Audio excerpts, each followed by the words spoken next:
Seeing myself.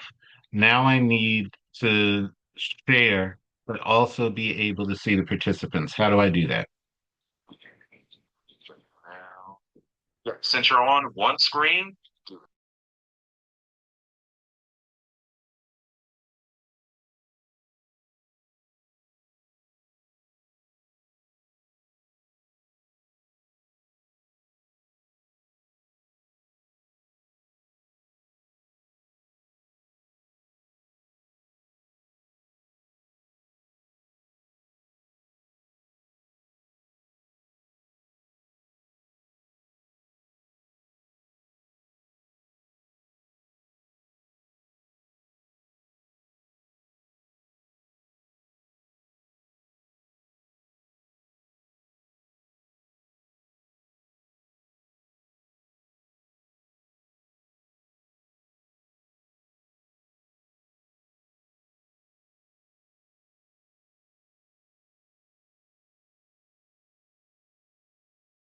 full screen.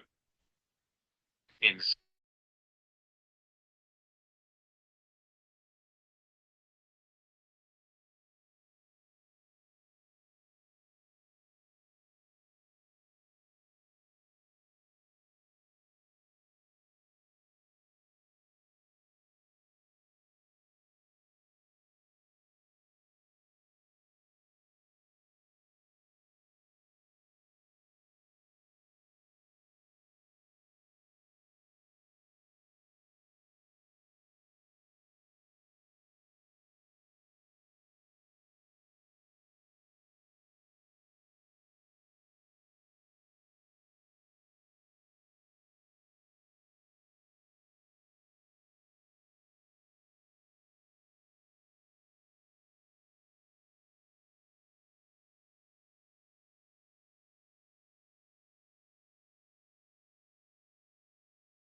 I want to make sure you guys can hear me. I'm just making sure everything is working right.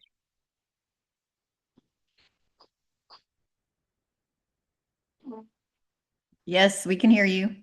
Okay, cool. Very good. We'll get started shortly. Great.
Did everybody get a email reminder with this link? Is that how you guys found it? Because I was having some technical issues yesterday. Yes, sir. The Yes. following up link, because I emailed about the link not working. It was sent around like the evening, 7 o'clock time. Uh-huh. Okay. Very good. Um, I know Noya outside of this setting, and she would have appreciated watching me scramble, running around in circles trying to figure out why my technology was not working. Now, I'm glad somebody else told you because I considered it, but then I thought maybe you're sending a second email with the link. Well, I was actually smart by accident. I had registered myself, and so it sent me the wrong thing to begin with as well. The people who do my web hosting are somewhere on the West Coast. And it was maybe 8 a.m. my time where I started screaming at them through email, like, what's going on? Yeah. Well, they were able to fix it. And I'm actually learning as I go along. That's the fun part. And that's kind of the premise of this growing old gracefully concept, but we'll get to that. We'll wait for others to join.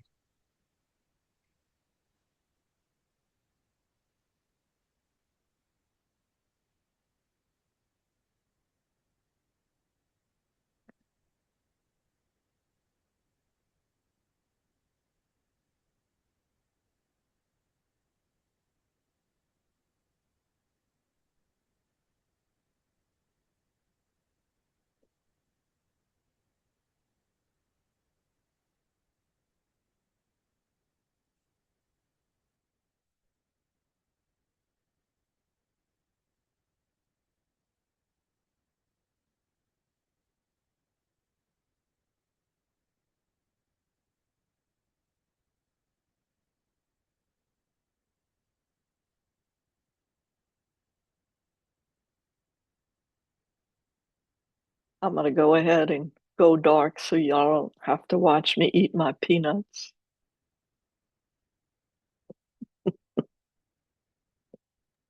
That was our opening entertainment, ma'am. I don't have music. We need to see that. Well, I can't find. Oh yeah, stop I video. apologize. I didn't see anything in the email that stated if we had to have our cameras on or off or if our microphone had to be on or off. I was just curious before we started. So in theory, you should have the camera on. The reason being, how do I, it's like, do you walk away for 2 hours, come back, and then I'm giving credit for the full 3 hours? So that would be the reason why. I don't know if you, are you in Louisiana? Yes, sir, I am. It's just the different CEUs, they have just different requirements and different things going on. So, like, some of the CEUs I've been on, they'll tell you, like, to turn off your video and your mic, but they'll be actively asking us questions to respond to them in the chat. I was just wondering what it was for you. That's all. Yeah, no. I appreciate the question. The reason I asked if you were in Louisiana, have you done any of the TPN CEUs? No, I have not actually. Because that's where, so I did a couple. I'm allegedly supposed to be getting supervisory status there, and they were doing it for free. I think it was free. But with that being said, they did say the cameras had to be on, and the reasoning that they gave is so that you are present, you know. Yeah, I had actually thought about having somebody help me do this with like them monitoring the chat and then kind of summarizing questions from time to time. I've been part of CEUs that are like that, but yes. there's only like maybe 10 that registered. So this is going to be quite interactive where we can just talk about whatever as we go along. Okay. Thank you so much. I appreciate you. Where do you work at? I'm just curious. Um, I'm currently just studying for my ASWB. I'm a retired veteran. Really? So, yes, sir. Are With the you Army aware National of Guard. veterans in your area doing mushrooms? No.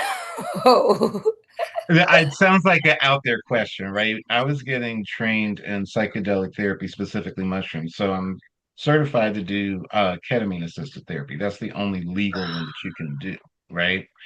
But Yeah. there's an underground group of veterans who are doing psychedelic assisted therapy specifically for post-traumatic stress disorder and re-entering into society because y'all reentry process, I think now is 2 weeks at most. And if you've really been in the military, that's not enough for you to get used to quote unquote regular life, No. you know? No. So that's definitely a thing. Wait, so do you host the classes? Is it like is it individual based or do you do it as like a group therapy based? I'm actually not doing it. I stopped doing the mushroom therapy Okay. because in order to get certified to do it, all you have to do is like be alive. And then they teach you how to be a therapist. And I find that to be offensive. So I just didn't want no parts of that, right? I mean, I'm licensed in Okay. Oregon and about to be licensed in Colorado, where I could do the psychedelic assisted therapy legally there. And that Yeah. was the purpose that even led me down that road, right? Mhm. I was like, nah, I'm not trusting y'all with this. I don't feel good about it. And the fact that everyone who was taking the class was very open that they had been doing this illegally. Like Okay. there is a way you can do it legally. What is it? You become a church, and then under Sure. religion, it's legal to do that and ayahuasca and all of that, right? Okay. Okay. Yeah, But I know. that's not what these people were doing. They were just creating some underground railroad of mushrooms, and I'm like, no, I've that's not a seen guy. I didn't know that was going on in Louisiana. Did you know if it was the New Orleans or Baton Rouge area or Well, where? what they do, it's like everywhere. And you just have to like get in the know. Like mushrooms are illegal, but you can still order mushrooms from places. Yes. Specifically, California is one that seems to be well known. I mean, Yeah. it's very interesting. Like down the street from my barber, you can get anything. I'm in Houston. And down the Ah, street from my barber, do you need mushroom? Do you need weed? What do you need? I mean, and people are steady going in and out of this apartment. It's the weirdest thing. yeah. Give me 1 second. Someone is emailing saying that they can't log in.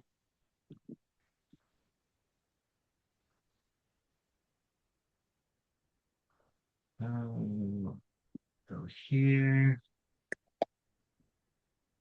Well, I'm doing that. If you guys just want to introduce yourselves, since we're going to be spending some time together, that would be kind of cool. Hi, I'm Noya Zucker, and I actually am, Stephen is my supervisor.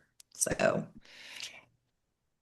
uh, working with him at Mastering Minds, which I enjoy very much.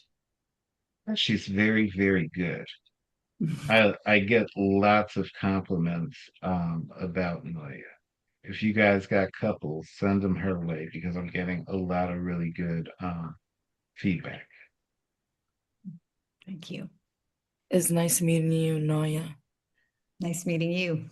My name is Suzanne. I'm a certified social worker and I'm currently just studying for my ASWB. It's nice meeting y'all. Hi, Suzanne. I'm Nina Savoy. I'm an LMSW.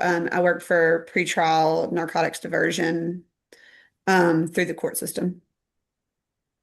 Oh, That's cool. I never met a social worker that worked in the court system. You're the first one. I It's always wanted interesting. I to never thought highlight I would do that, but it's see everything. it. That's awesome. I actually used to work at the family courts, so I did child custody evaluations. Oh, those are hard. Yeah. Good morning. My name is Lanacia. I'm a CSW. I'm also preparing to sit for the exam, and I work for an MHR. Hi, good morning. Good morning. Is MHR, where are you located? In Baton Rouge. Are you familiar with what used to be called MHMRA in Houston? It's like the county mental health system. I am familiar with them, but not specifically that one. So yes, sir. Are you saying like the local mental health authorities and stuff like that? Like I know there's a really big one for Texas. I can't even think of the name of it, but is it something similar to that? Yeah, I was wondering if it was like the same thing. Yes, ma'am. I was wondering if it's Oh, the same thing that you're talking about that you do. it falls under the umbrella of it. Yes, sir. That's basically it. But we're kind of in a sense the same, but they have their whole big entity. So we're just like an umbrella of the entity that they have. Gotcha. My name is Celeste LaRock. I'm in Lafayette, Louisiana. I'm an LCSW, and right now I am retired, but I do get involved in different things, and I really want to keep up my license. Good to see you all. Nice to meet you, Celeste. Hi, my name is Hillary Tallman. I am an LCSW in Baton Rouge, and I am a hospice social worker. Glad to be here. Hi, good morning. My name is Delise, and I am a LCSW. I'm based out of Lafayette, Louisiana. And my role right now is I provide psychotherapy to residents in nursing facilities. Hi. Great.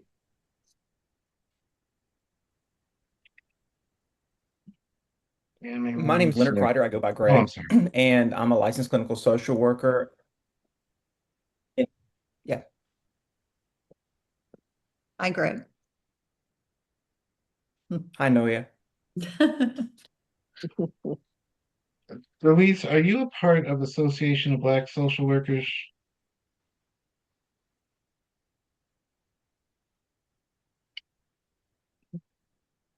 Louise, you're muted. Yes, sir, I am. Have we met? Because your name is hella familiar. When I saw your name, because I haven't been part of them for several years now. I don't think so. I'm just active like on a Facebook page. That's kind of where I just, post and share stuff on there. But to my knowledge, no. Maybe that's where I've seen you from. Okay. Isn't it a shame that it works better if you do stuff on your phone than on a computer? We are so being trained, man. Oh my God. All right. So, with that being said, it's good to see you all. I will be looking down at my phone just in case anybody else is trying to get in and having problems. But welcome, welcome, welcome. I am both excited and nervous about this. And I'm going to own that because I, number one, have recently had a bunch of eye surgeries. So I don't even know how, I'm still learning how to see. So if I'm putting glasses on and off, forgive that. Secondly, this came out of a very personal space and it's kind of dual. So, partially, my mother died in January, and the last 5 years of her life, I noticed how there was just emptiness, there was void, and it led to a lot of her displeasure with life, kind of, you know? So it came from that, and then it also came from me. I'm cute, but I'm old too. And I started thinking about, well, shoot, what am I doing to prepare to retire? How have my friendships changed? Because my mother never had a friend, really. I mean, she knew people, but for her to call somebody friend, not so much. So I started thinking about the different domains that there are in your life and how do you prepare for getting old, right? Growing old gracefully just came to mind. You see, little TM, ChatGPT told me to put that so that I can market it. So there you have it. Okay, now why ain't we scroll, man? No, you saw me. There we go. Alrighty, so I'm a clinical social worker. My first master's was in sociology. So that's where looking at things in domains and systems comes from. As Noya mentioned, I'm a supervisor. Mastering Minds wants to provide affordable mental health care. So I supervise LMSWs. They get to see clients under me.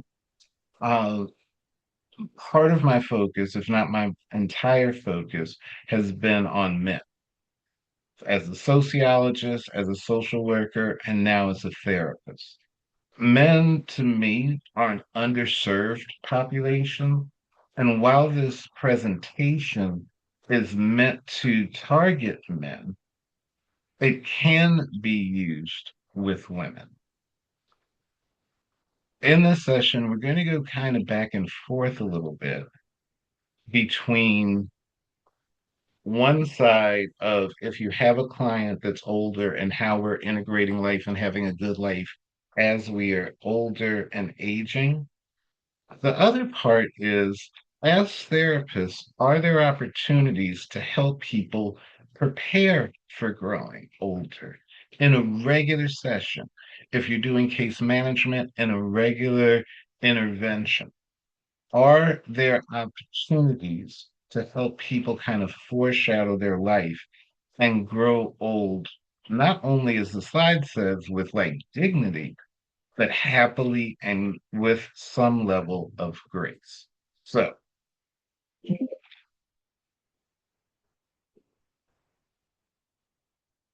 getting credit.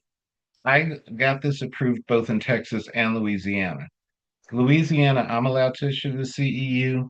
Texas requires me to send them the little review sheets that you guys will get. Okay. You will need to return those to me. I sign off on it. I send it to Texas. Texas will actually issue the CEU.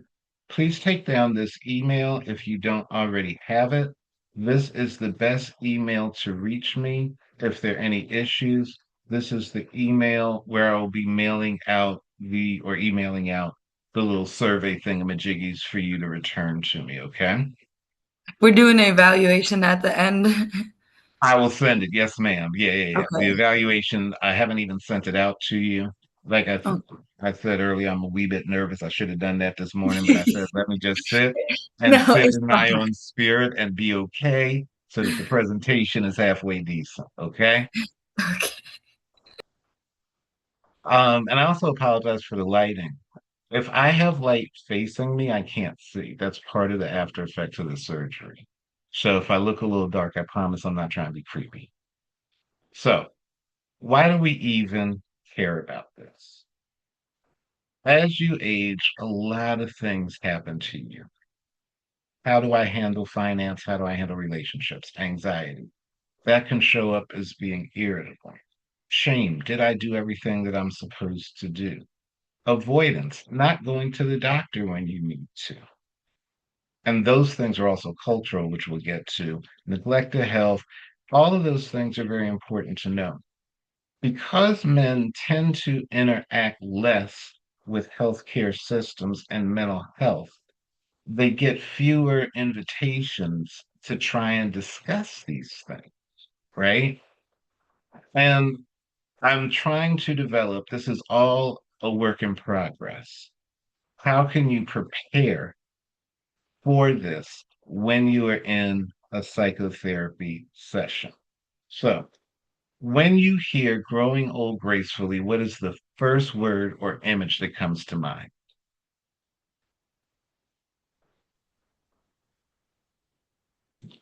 This is the audience participation part of our show. Sophistication. Mhm. An active lifestyle. Did you say an active lifestyle? Yes. Really? Okay. I say retirement, maybe. Okay. Comfortability. Tell me more about that, Greg. Being comfortable with where you're at in your life, but also being comfortable with who you are at that stage of life. Okay. It reminds me of patience, like how you've gone all these years and like learned compassion and patience. That's all that I think about whenever I hear How you grown. learned compassion and patience? I feel like that's what it's about, growing old gracefully. It's about growing old, but also getting that patience and that compassionate level even more so as you're older. I feel like you understand more empathy in the world better. Hmm, interesting. Leave it to social workers to find the rainbows in it, right? Do you guys think that this is the experience that most people have, though? No. No. No. You could hope. Well, hold out the hope, hold up the light, right? Um, Makes total sense. Okay.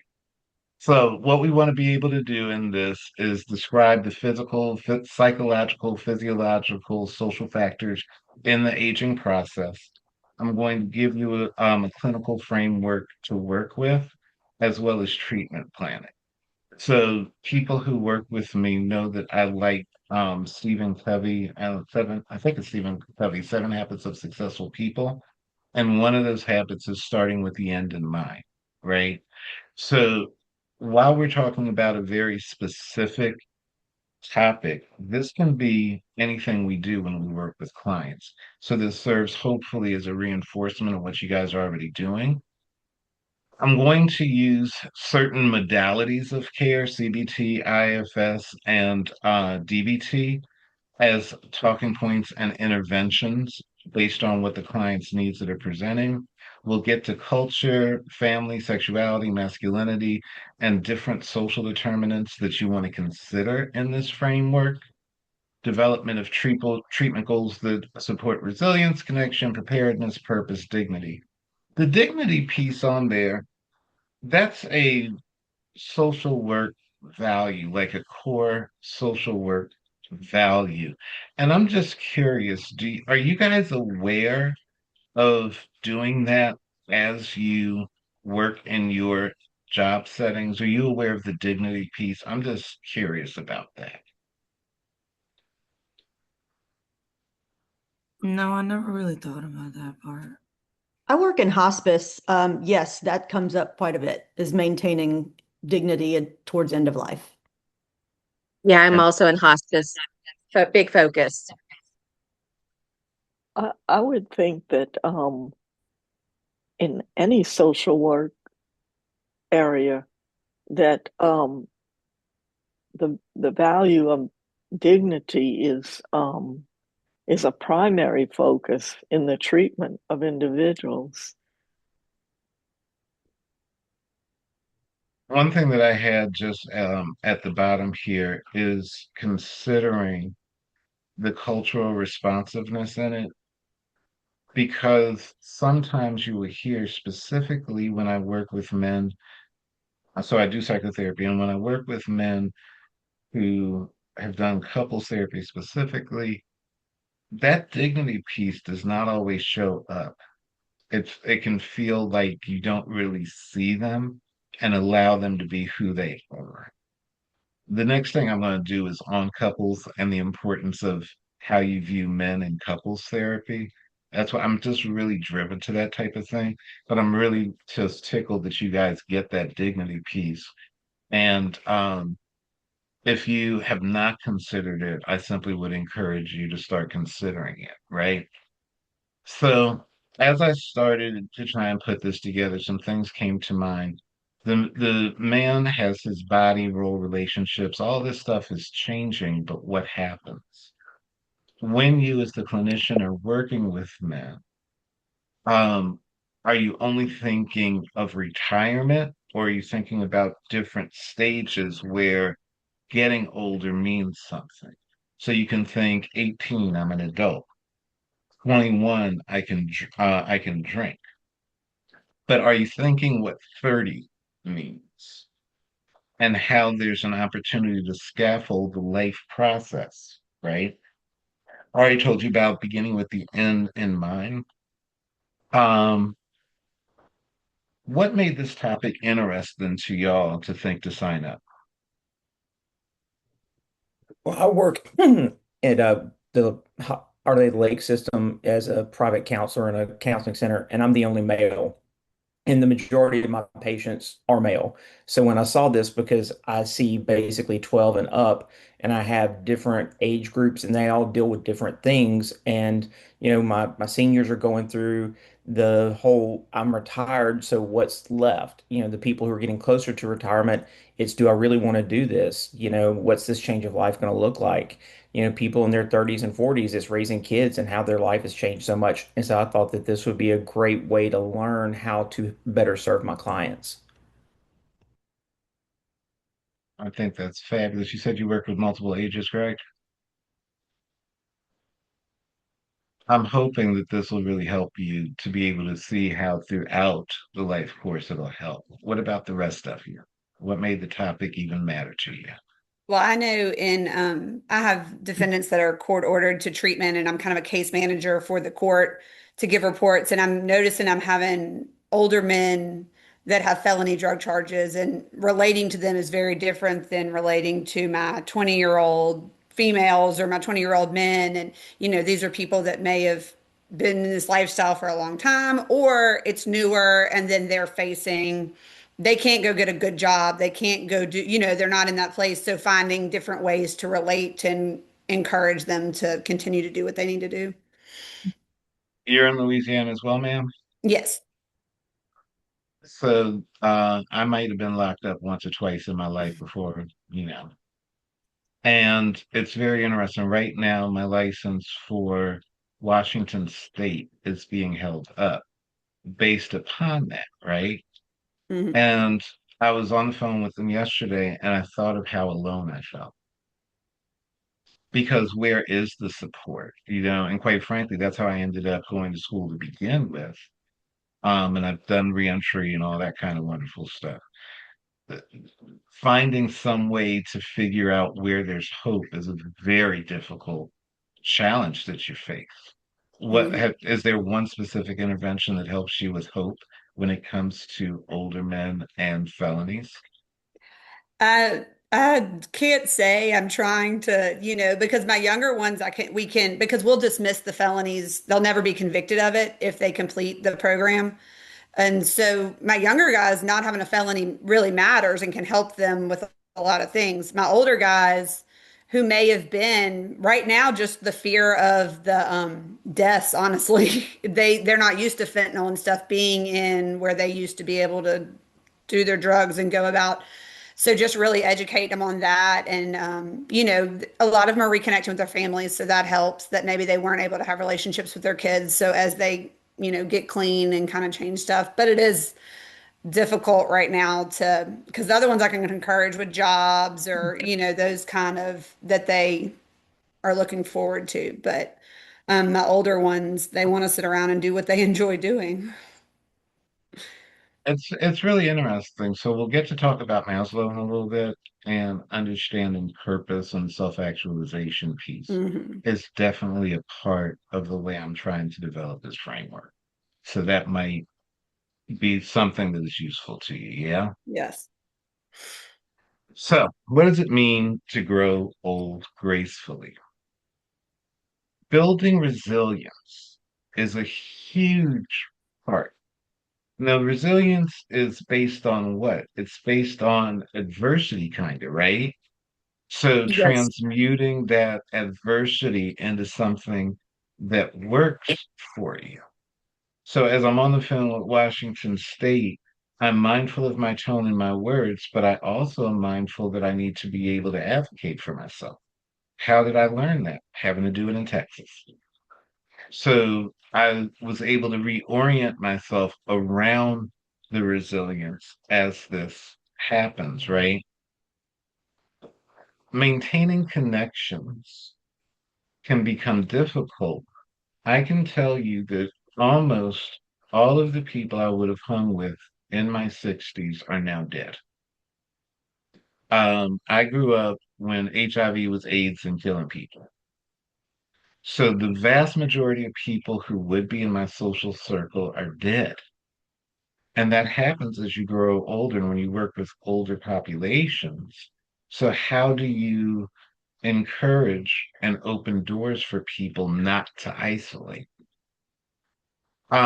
Preparing practically without surrendering hope. This also, for me, ties into people with felonies because how can I do certain steps when it doesn't seem to make sense or be possible? Do you guys as social workers see yourself as cheerleaders? Sometimes. Sometimes. I would hope so. Do you guys think it's an important part of being a clinician? Giving them that support, I feel like, is the main thing because they don't. You might be their only support system. That's um that's something I struggle with because I'm very solution focused. I am borderline pull yourself up by the bootstraps in my approach because I will see the possibility, right?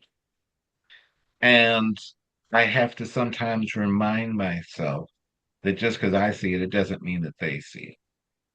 One of the things that we talk about in this framework is a real strong ability to do self-reflection and understanding what you as the clinician are bringing to the table, right?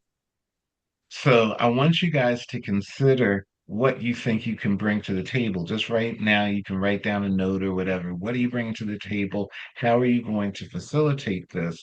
And then after we're all done, see if there's something that you might have missed, something that you can add. When people do CEUs or any type of training, you'll often hear them say, if you can just take one grain from anything that's said in this 3 hours, insert that sentence here. Because there has to be something, hopefully, that is offered that will enhance you as a social worker and a clinician. All righty. So, men are taught how to work, not how to age.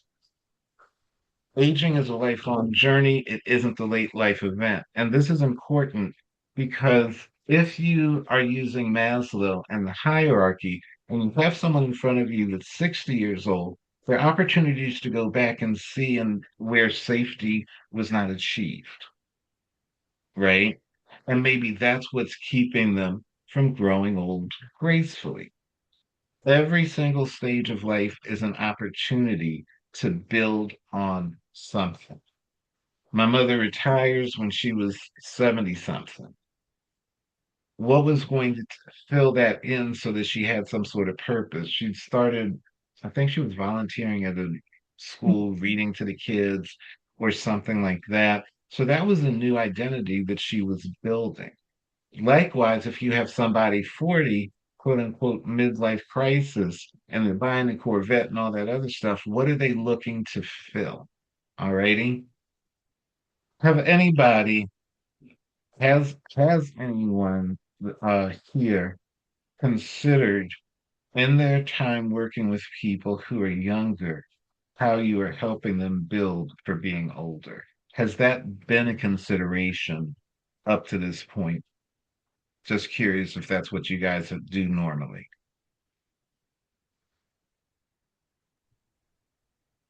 I know I'll sometimes do instances of, okay, well, when you're 80 and you look back, do you think that that was a good choice for you? Do you think that that would set you up to where you want to be? Do you, almost more miracle question-ish?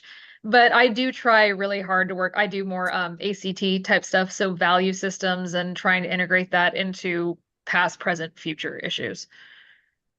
Sounds like you're already doing what I'm trying to teach you. But there's also the thing of doing it when they're 20 in the future. So, and we'll get to that too.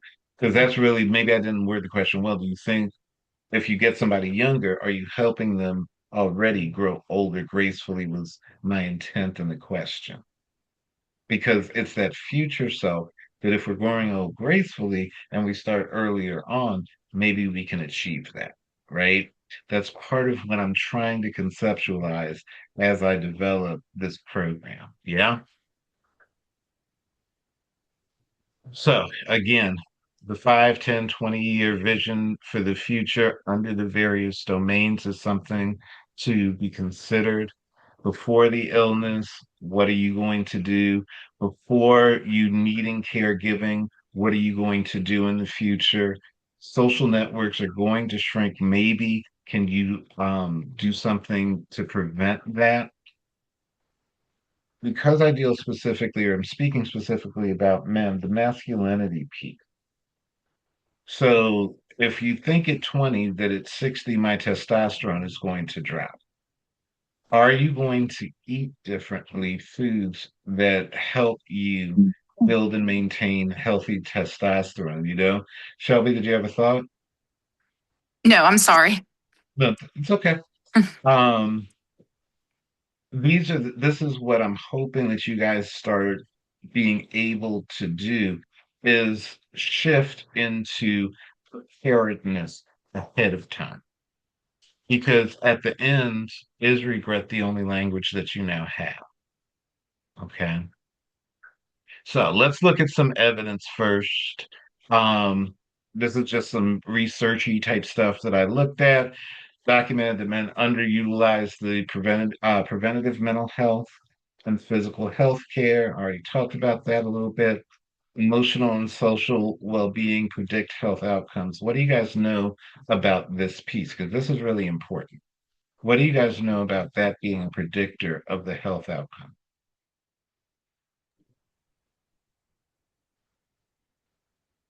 Well, having friends and feeling good emotionally is healthy. It increases your life longevity wise. Like having that support system and that basic foundation of that moral support system that you can always fall back on, it really helps develop your character and how you deal with things in life, because it may be easier because you know you have them there for you to vent to. But if you don't have that basic foundation of that support system, it's like you're trying to grow all by yourself, or you're trying to heal or do things all by yourself. And it's kind of hard to do things alone. And I feel like we do need that human connection in order for us to um, keep going in life and to get through things. I feel like it's easier with people around you.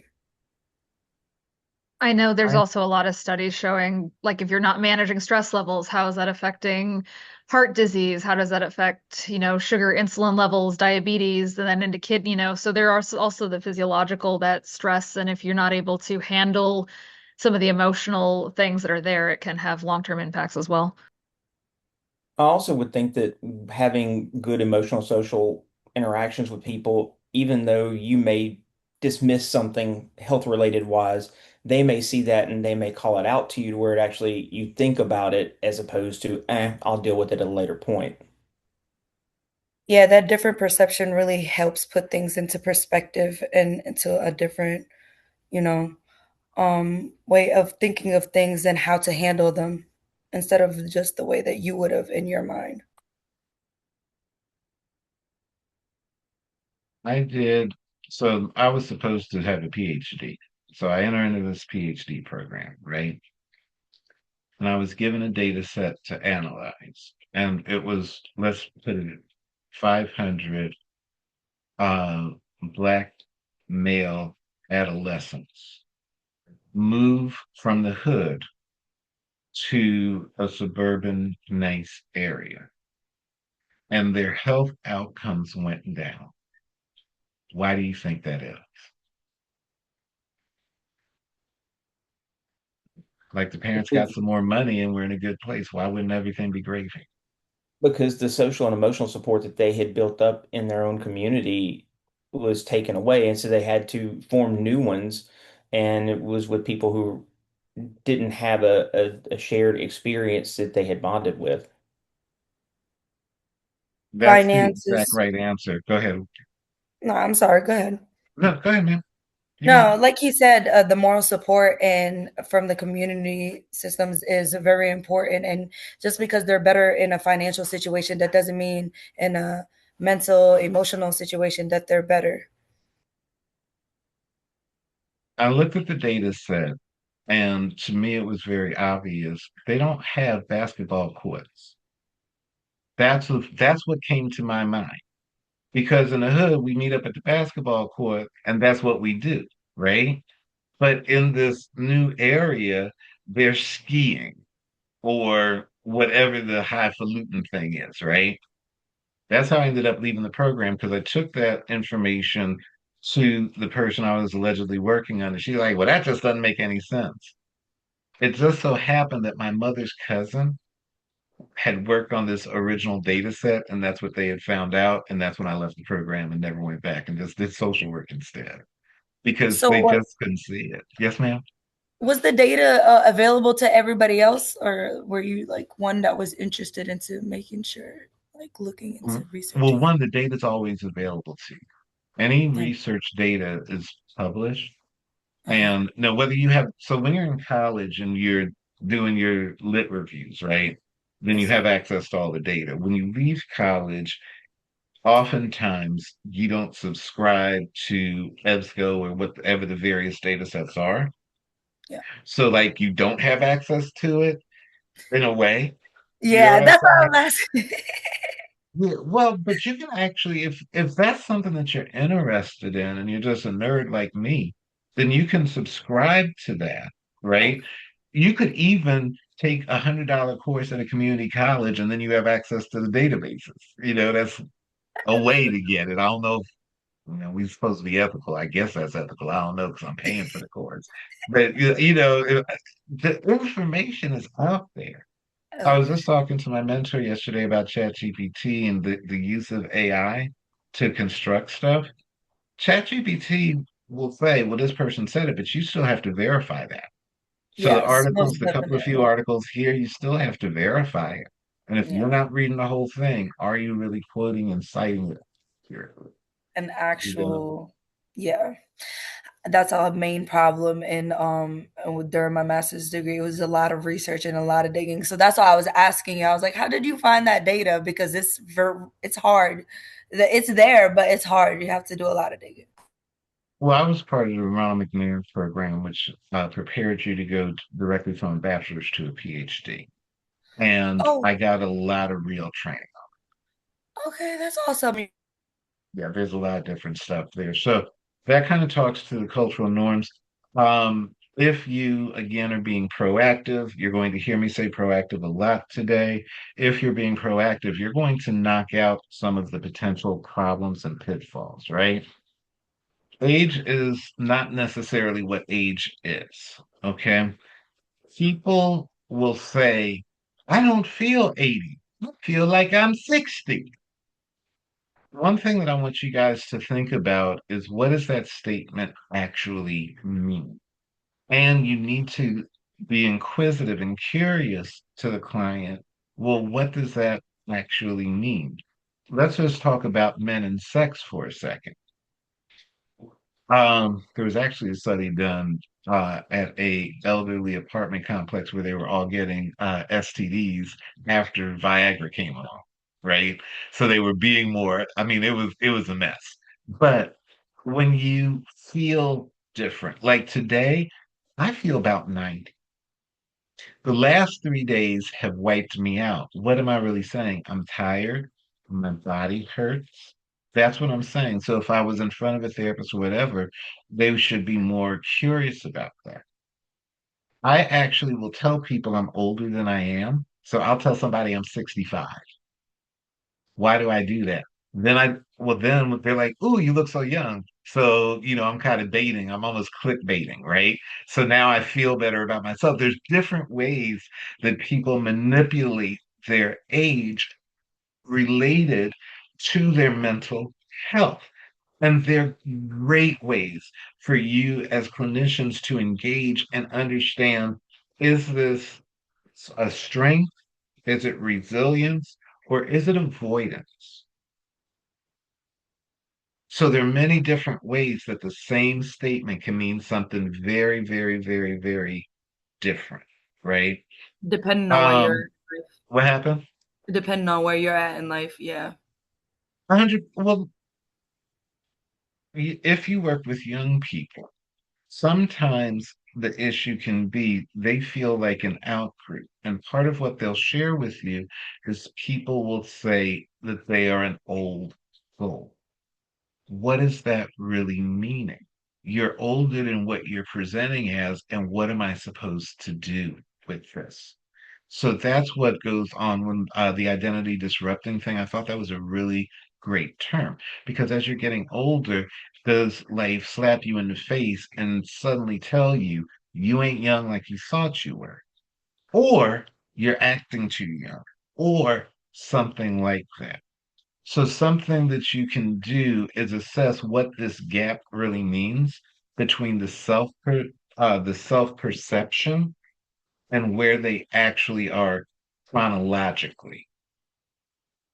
Is that making some sense? Because I promise you, this stuff made sense when I put it on here, and I'm very much open to critique from you guys because this is a work in progress for me. But did that kind of make a little bit of sense? Yeah. It makes sense Absolutely. to me. I see a couple of nods. We'll go with that. All right. So subjective age happens at any given place. Research suggests subjective age often differs from the chronological age. Adults report feeling younger than their age. Talked about that. In some communities, older adults are accepted more, so there may be less consternation there. Ages might line up more. I don't have to hide it, or I don't have to be something other than what I am. Maslow helps in understanding how age is a threat. So if you're using Maslow, you got that pyramid, right? And after eating and breathing, then we have safety, right? Does age become a threat and we need to go back down in the pyramid to help them rebuild up to the self-actualization? CBT helps you understand things like catastrophizing, overgeneralization. I'm starting to right now to introduce you guys into the different types of interventions and different types of clinical lenses that can be used when we're talking about aging. Okay. Feeling younger as protective. Oh, I feel like I'm 40, so I can keep going. There's still hope. I don't feel like I need to put myself in a corner somewhere. Um, this is a question I want to ask you guys because my sister talks a lot of mess about this. Is it okay to be 60 and at the club? No. Well, it just depends why you're there. Yes. Well, Yes, it's well, okay. wait. Why no? Wait. If you're gonna say no, I need to know why. If you're gonna say yes, I need to know why.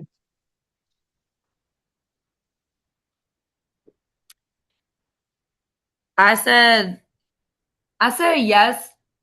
At first I said no because of just excuse my language, but the predatory behavioral just around like why would a 6-year-old be Mhm. around such young people?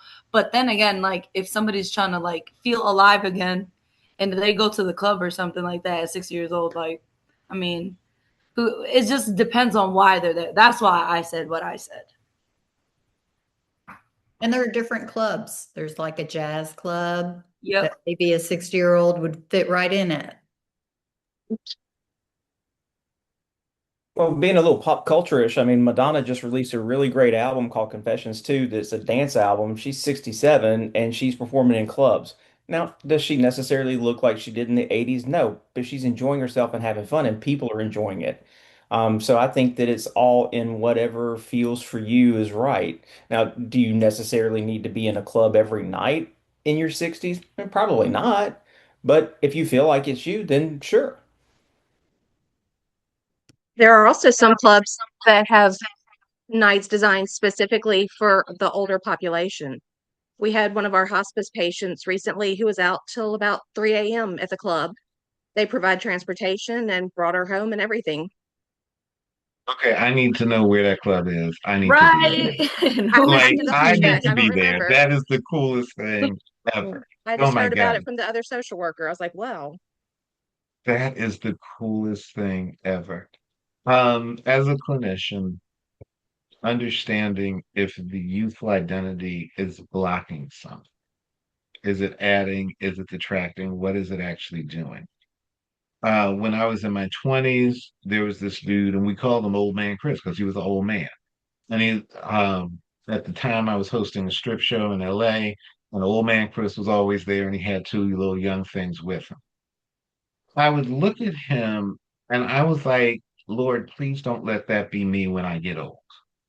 Because I didn't necessarily see it as predatory as, is it Susan or Suzanne? I want to make sure I say it right. Suzanne, sir. Thank you. I don't, as Suzanne said, am I doing it predatory? Chris was not predatory. Chris was just trying to exist and be happy. Now I am old man Steven, and I will go to the club. Now I ain't going with nobody young on my arm because I still feel kind of nasty to me. But I will go to the club and still enjoy and still be a part, knowing that I'm really not trying to get over on nobody. I ain't trying to be nobody daddy, all that kind of stuff that I feel in my value system is kind of grimy. I don't want no parts of it. But I have, as I got older, started to understand. Here's another example of CBD DBT. What intervention would you actually use? If someone is experiencing age where it's not protective, where it's a threat, maybe DBT can help deal with fear and or shame that might be attached to their existence, right? And then the avoidance piece, which is really very, very hard sometimes. If you see clearly in a client that they're avoiding the issue, right? What are some modalities you guys are using when someone, I mean, for saying CBT is good, that helps to move from avoidance to steps? What are some practical tips that you guys have for each other? You got this old man and he's doing something that is determined is not in his best interest. He has verbalized that it's not in his best interest, so you're not making him do anything, but he still is trying to avoid the issue. What are some interventions or some tips and tricks that you guys use to engage CBT with that resistant client? Well, I want to interject here, and Yes. um, I, it. I had an experience yesterday, and maybe Okay. you can help me break it down. Yes, ma'am. Um, I went. I'm 73 years old, and you know, my mind is good. I basically do what I want. But I've recently had an accumulation of health problems. So I went to the doctor yesterday. I had an appointment. I'm sitting there doing the New York Times crossword puzzle. I'm not bragging. I'm just, saying that I feel like I'm in good mental health shape. And but then I go up to the receptionist called me to go fill out some papers, and it was just to sign my name and put the date. And I just I over the past few years I've developed this tremor in my hand of something we used to notice when we were kids and we see an older person with a tremor. And after trying to sign my name, I said, I'm really sorry. I said, I can't complete this. I said, I have this tremor, and today it's really acting up. So, but I felt so, I guess there was a bit of shame there, of trying to bridge the gap between, my healthy mind and a declining, an aging process, a physical aging process, I should say, not declining, but just what happens to most of us. Now, I've known 80 years old, 90 years old who go out and they run marathons, and that's not me, and I don't think that's the majority of the elderly. Um, but I think helping people, including myself, kind of deal with that bridge between how I feel. I might be 73, but I feel like I'm 60. But I always there are some impediments there that I have to deal with. So, How much do you know about radical acceptance, ma'am? about what? Radical acceptance. Um, no, nothing. Except Okay. I know what that means in the sense of radical and acceptance. So you tell me, you expand that Mhm. for me.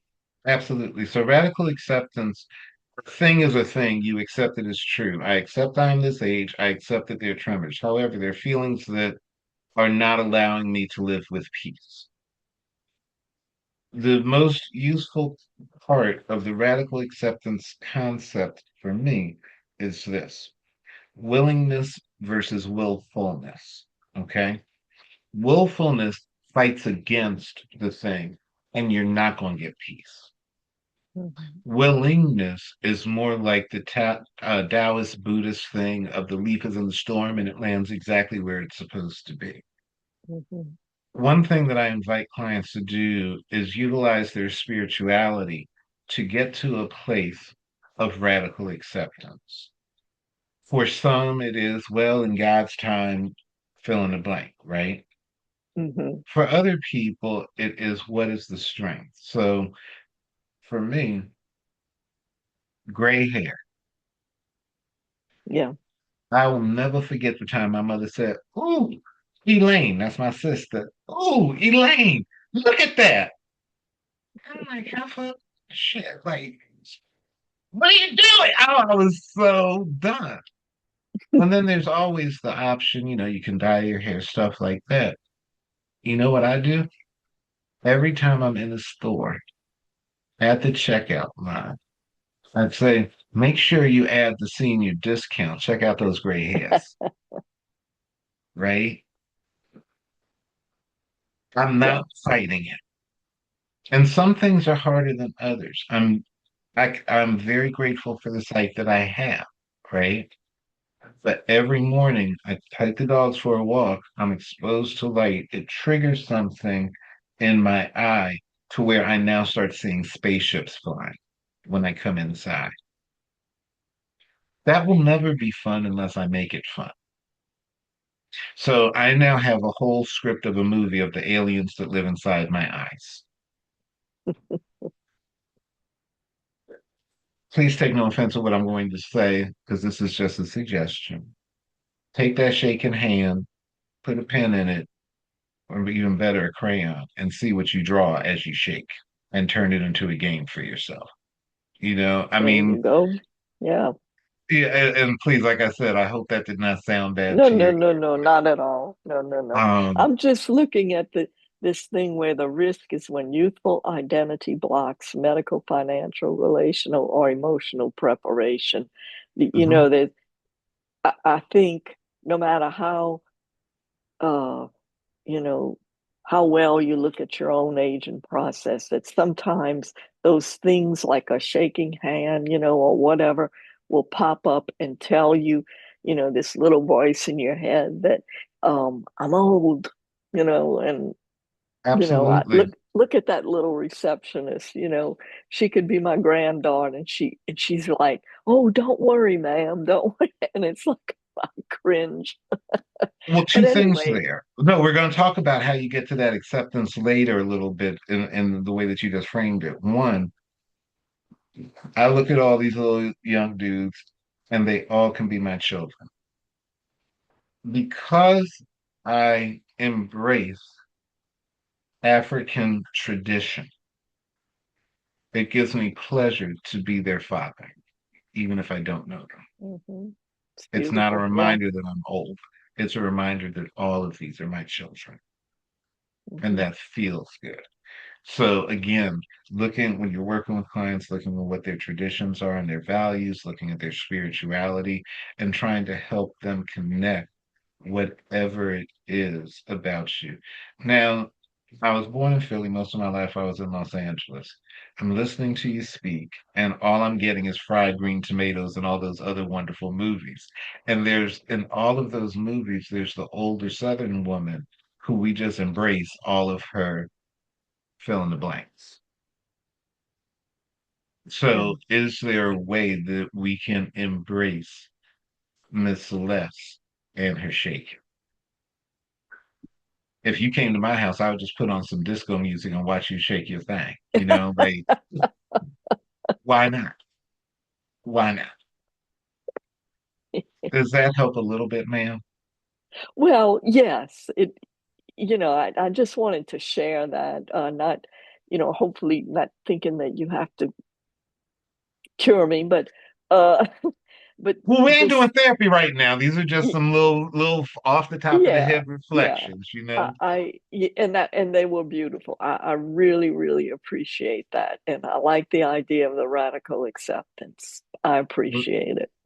And feel free to reach out to me if you ever want to talk, girl, because I'm old too, and I feel you. Okay, Okay? thank you. Yes, ma'am. All right. So let's move into, let me make sure. Yeah, okay. Um, this is when we start getting old. First time you try and stand up off the couch and go, ooh, or you try and tie your shoe and you can't quite reach it and you got to figure out how you're going to get the left foot up and things like that.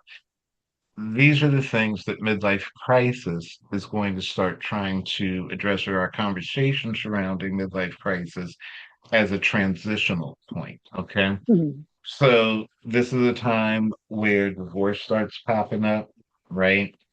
And first of all, the question is this even real? Why is 40 when life falls apart? Mhm. And that's a whole lot of different things for us to consider. One thing that I'm going to attempt to do is a CEU on the life course of gay men, because I have a theory that there are five midlife crises that they have. Midlife crisis for me is a term that more describes a transitional point. Okay. So all of a sudden you get sick. All of a sudden you feel less secure in your job, the divorce, whatever it may be. And while both men and women can experience the midlife crisis, it seems to be a topic that is focused more on men. Now, I want to check in here. Do you guys agree with that statement? Because when I wrote this, I was like, are the women going to be mad and report me to the board for not liking women? So, what do you guys think about that statement that it affects men more, or it's generally talked about men more than women? Is that an accurate statement or no? I feel like it's accurate. I'm not sure why, but men experience that more than women because I feel like men are mainly job oriented and job focused and like goal driven. So they feel like they're worth basically the job that they're at, like the amount of money that they make at their job. And for women, it's kind of like they're mainly at home raising their kids, and you get to watch your kids grow at home. So it kind of feels just like a sense of normalcy for women, especially when they get to that age of 30, 40 years old. They're just watching their kids grow up. But I feel like for men, it's like a sense of like identity around that time for them. That's just from my personal experience and what I've witnessed, y'all. Well, you my new best friend because you just said some very sexist things to some people's ears. Let me explain what I mean. No. Let me explain what I mean, girl, because this I have to do self checks on myself, depending on who the audience is. Right? We all friends here, so ain't nobody judging me. But you just described traditional male female roles. Did you hear yourself do that? Most definitely, yes, and that's Okay. what I normally have seen. So that's why. Yeah, no, I'm cool with your lived experience. That's why I like having these conversations because I feel crazy sometimes. I feel like I'm misogynistic because I recognize that traditional male female roles are still very much present, right? Yes, When yes. we're taught equality and equity, even though that's just simply not the world we live in. So No. why do we keep talking as though so even if something shouldn't be, let's assume everything should be equal and equitable, right? It's not. So why aren't we just recognizing that it's different? What would be the equivalent to midlife crisis in female? When the kids are out the nest, like when they're 18 and they're Okay. going and moving on with their life, and they don't have anything to do because their whole identity was revolved around their kids, and Okay. they are left alone to deal with the emptiness and like loneliness in a sense. In my head, menopause would sit as something that is similar to midlife crisis. I'd like to hear from the females specifically in this group. Is there accuracy to that statement? I don't know. From personal experience, my mom, she has, but she hasn't really changed much unless she just like didn't change like towards like us as her kids. She became a better person though. I can say that as she grew older, she definitely became like a better mother towards us and she like understood us more. But I didn't see like her ever have like a midlife crisis, but that goes a lot to play back into like my origin and religion because I'm Muslim and they're from Palestine and we're Arab. So that is, I guess you can't really ever see it or identify it because over there the woman is supposed to just carry the family. Basically, the man is just supposed to provide. So I haven't seen that personally, seen the women in my life, and I don't have that many role models or grown women in my life. Y'all, Are you my originally aunt, from Jersey? New York, Close enough. Brooklyn, close enough. Yeah. So Well, no, my favorite train station is the Clinton Washington station. why? Just because. Don't even know why.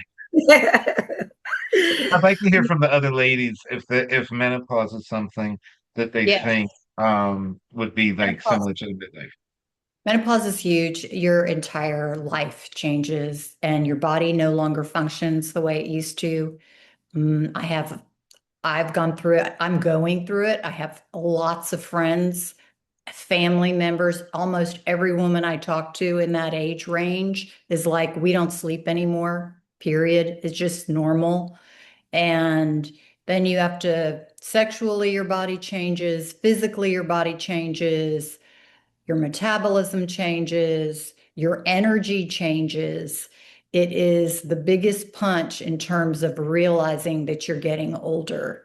And your hair changes, everything changes. And you have to start taking, well, you don't have to, and not all women can, but then there's the hormones that are being prescribed to just about everyone. Okay. So I would say yes. All right. Outstanding. I will just say it makes me feel better and less misogynistic to hear that my thought on that is not entirely inaccurate, you know? And by the way, we will be taking a little break in a little bit. I don't know if you guys, I don't think I said that earlier. I did squeeze in a little break in here. Anybody, sound out if you use internal family systems. Mhm. Yeah. Anybody else? I will go into more description about internal family systems in a little bit, but internal family systems is kind of like the movie Inside Out. There are a lot of parts running around. So one way that you can deal specifically with things that present that seem to be midlife crisis that I find to be useful is doing that whole look what part is acting out. So that's just something that we'll get into a little bit and a little bit later. Um, assessing what the meaning is behind this disruption that is showing up, whether it is acting out sexually, monetarily, those are the things that as a clinician, when we are assessing what's going on midlife, is what we're going to be trying to do. Who was I, who I am, and who am I becoming? The who I am when we're talking about midlife is almost like the breaking point.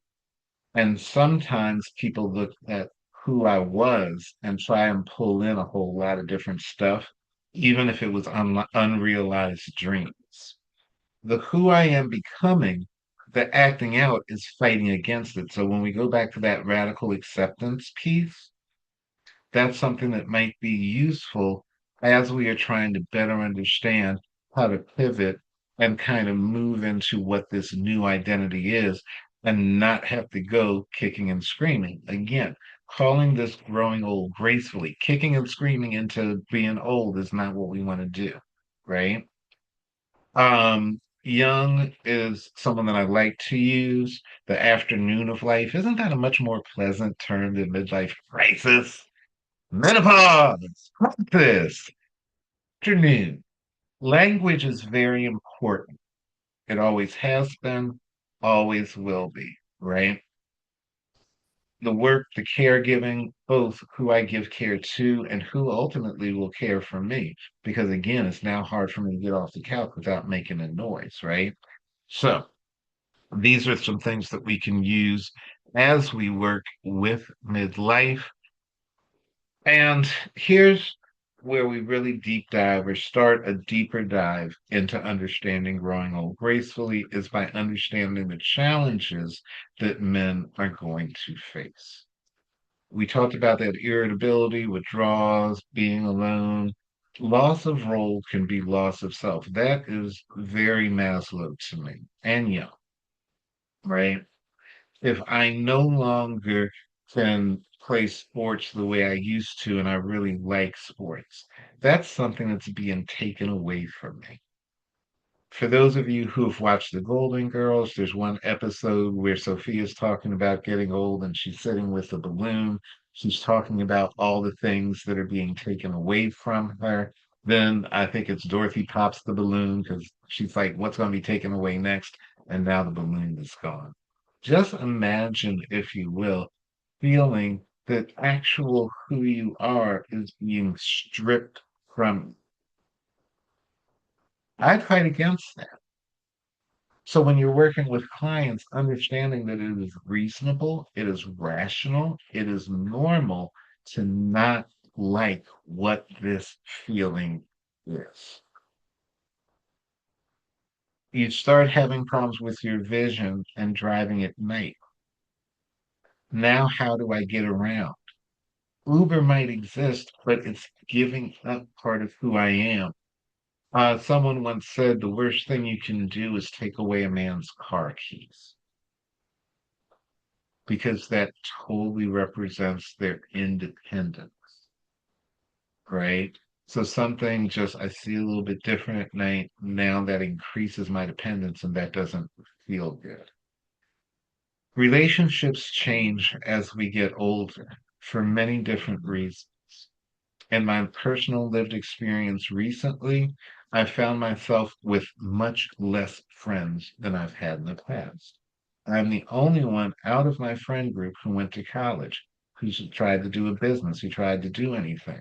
So now I have all these great Centurion Club benefits and airport lounges and companion fairs, but my cohort didn't keep up with me.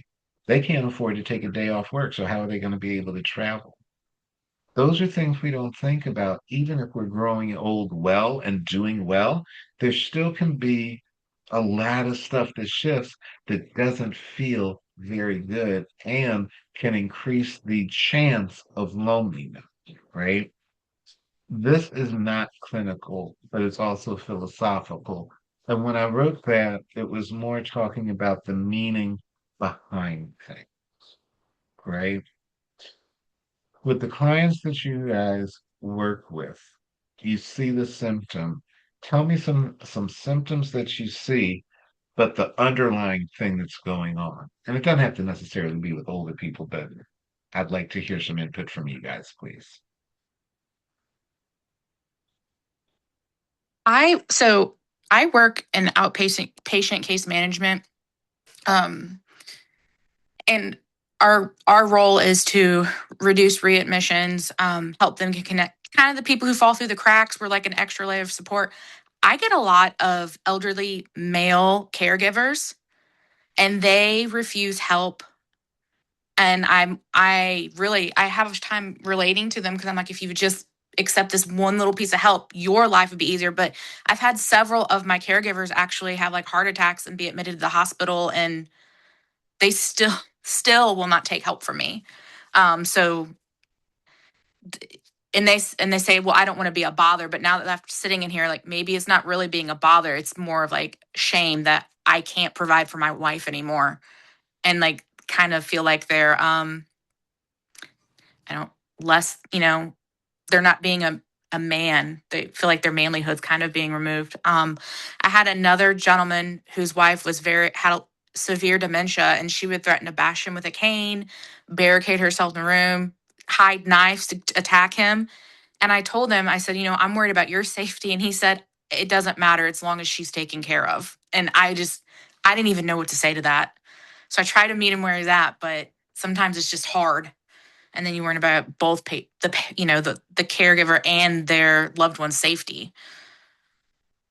That's a really excellent point, that you're not only treating the individual who's around you, who's in front of you rather, but also all of those that are around the client. That's a huge point, because let's think about it. First of all, it's my philosophy that the job of the social worker is to put themselves out of business, right?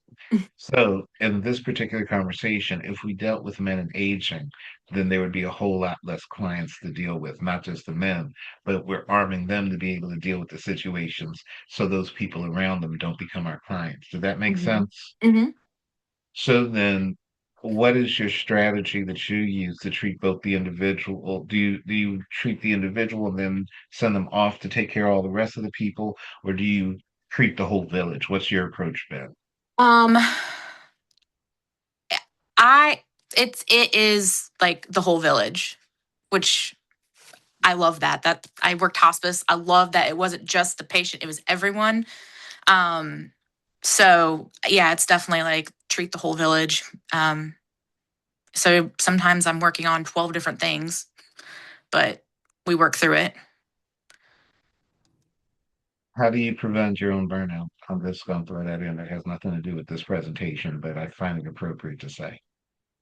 Um, Sometimes if I'm at a loss or I don't know what to do, and I will, my team is really great about everyone kind of pitching in, kind of talking about, and even it's just like, have you tried this? Something as simple as, have you tried talking to their other family member? Just different things.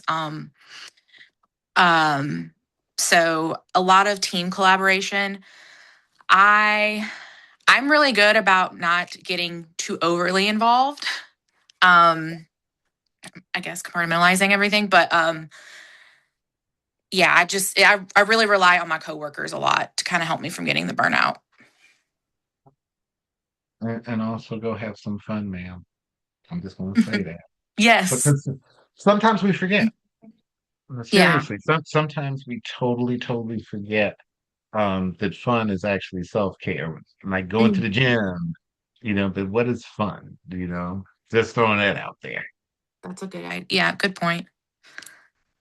All righty. So, risk factors. The emotional suppression, similar to what was just said in that case by that, I'm sorry, I think it was Shelby talking. Um, the shame-based coping, like I'm ashamed and I'm not going to do, like that's not a good thing. Social network shrinking, trauma and grief. Are men allowed to have trauma? The answer is no. I'll just answer that for myself. Like, you're not allowed to have trauma. You're not allowed to speak to trauma. That ties into the masculinity piece, right? Grief. When do you have time to grieve if you're working? And then what does grief even mean? We'll talk about emotional intelligence in a little bit. The medical avoidance is part of it. The substance use, do older people use substances more as they get older, or try and find ways to numb? I don't think we talk about that much. Do you think that as you get older, you start seeking substances to check out more? Is that something that you think happens? I thought it was because like they just wanted a sense of like doing younger things again and like, feeling young again. I feel like if older adults do that, I feel like that's the reason. I'm not sure. I wouldn't look at it in a negative perspective though, and think that they're like basically like trying to cut their life shorter. in a sense. Like I don't believe it's that. I believe is to give themselves that sense of youthfulness again.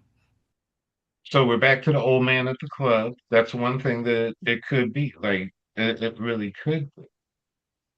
But compulsive numbing, let's expand it just beyond substance use.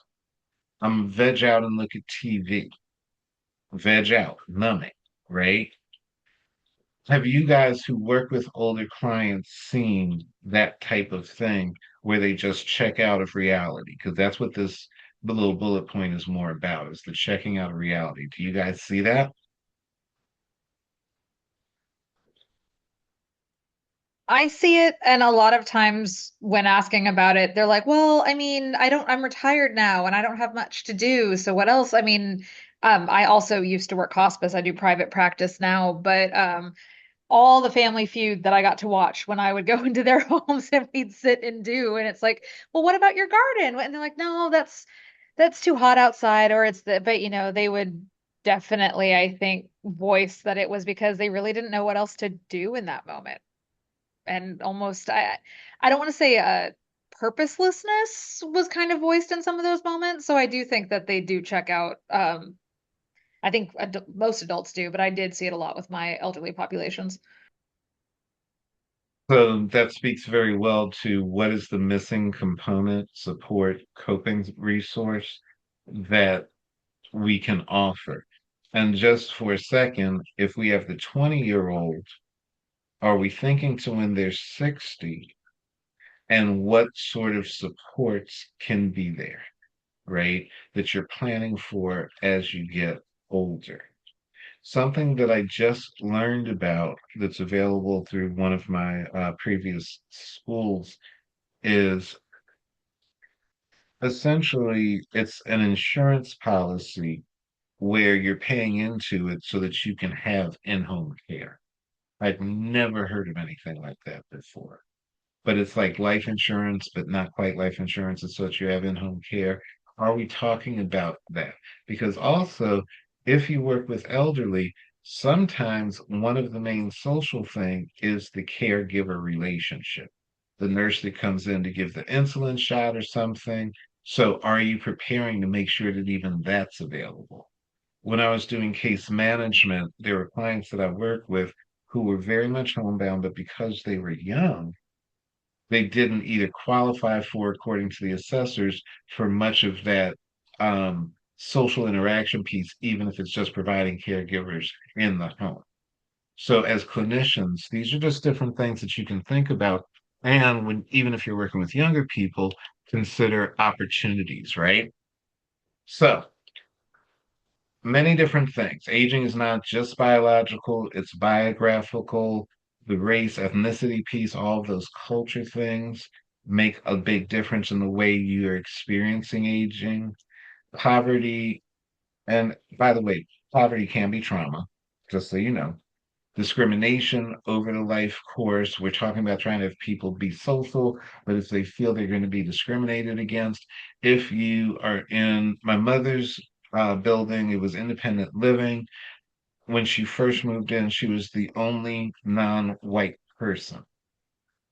Now she had experienced discrimination over her lifetime. So just because all these people were white, she was less likely to interact just for that. And she was not a social woman anyway, but she was less likely to interact. And then the continued discrimination, I will never remember when she told me some woman was trying to figure out what race she was. She was light skinned like me. And some woman that lived there came up to her and said, "Are you South African?" For I guess in the woman's mind, South meant like white African. I don't know what it meant. It's just like she couldn't really be black. You ain't really that. Well, I need to give you something. So all of that, and it accumulates over your lifetime. As clinicians, we have an opportunity to go back and validate that those things were real and figure out how to transmute those experiences into resilience or something else that is useful, right?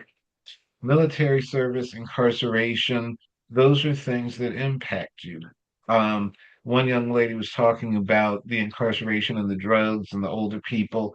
That's a thing. The family roles can be either a support or a burden.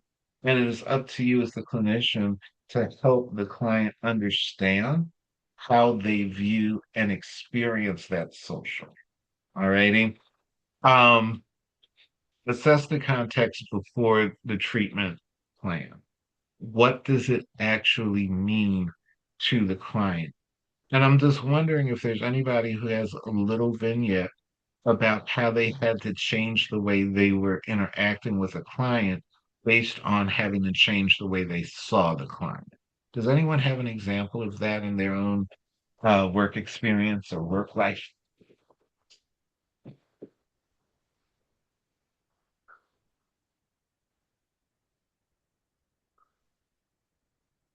I promise I won't tell on you.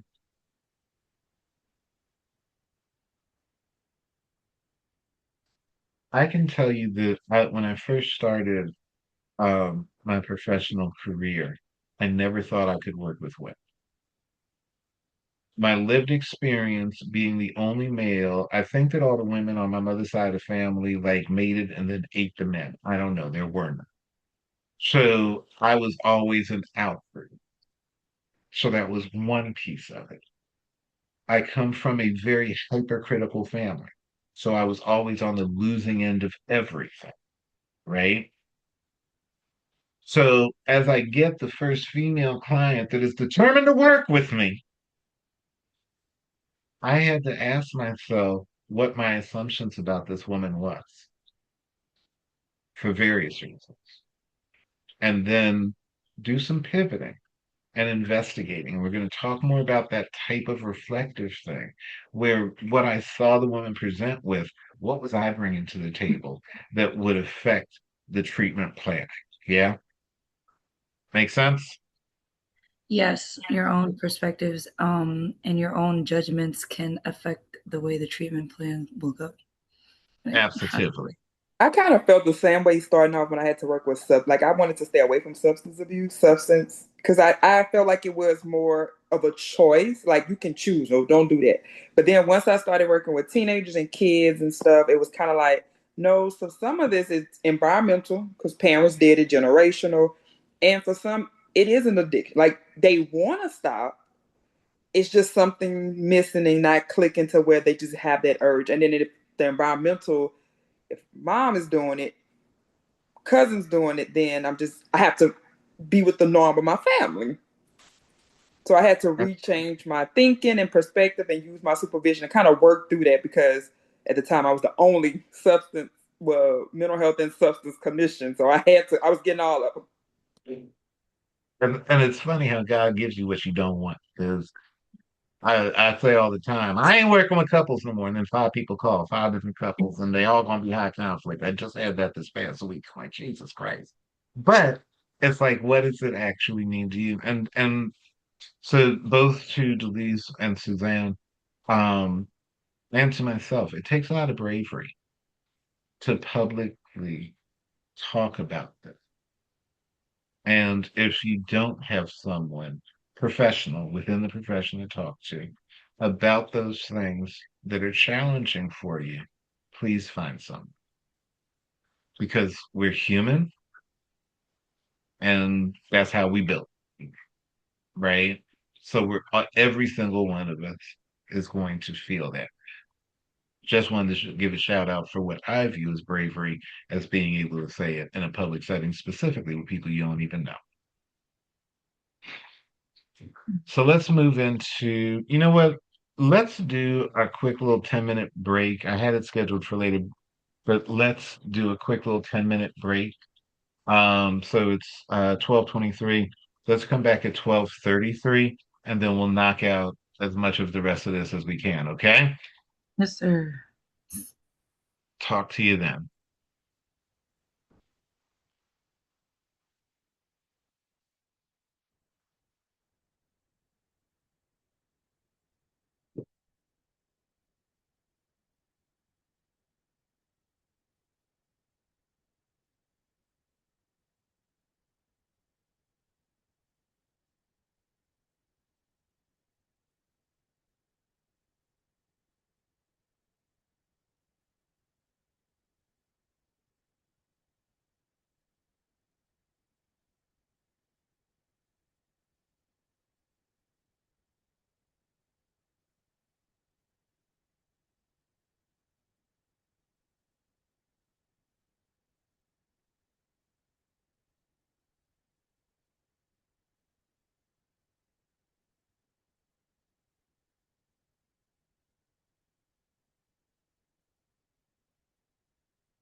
And we're back.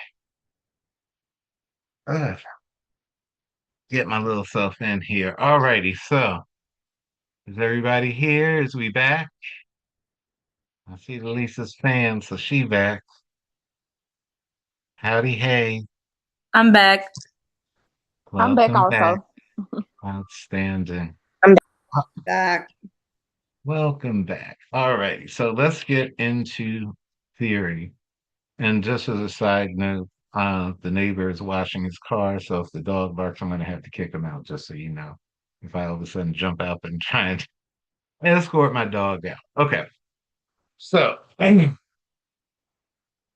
thing that I wanted to kind of touch on off the bat is that sometimes, and this is for me, maybe for other people, theory is a question as opposed to a lecture at the client, right?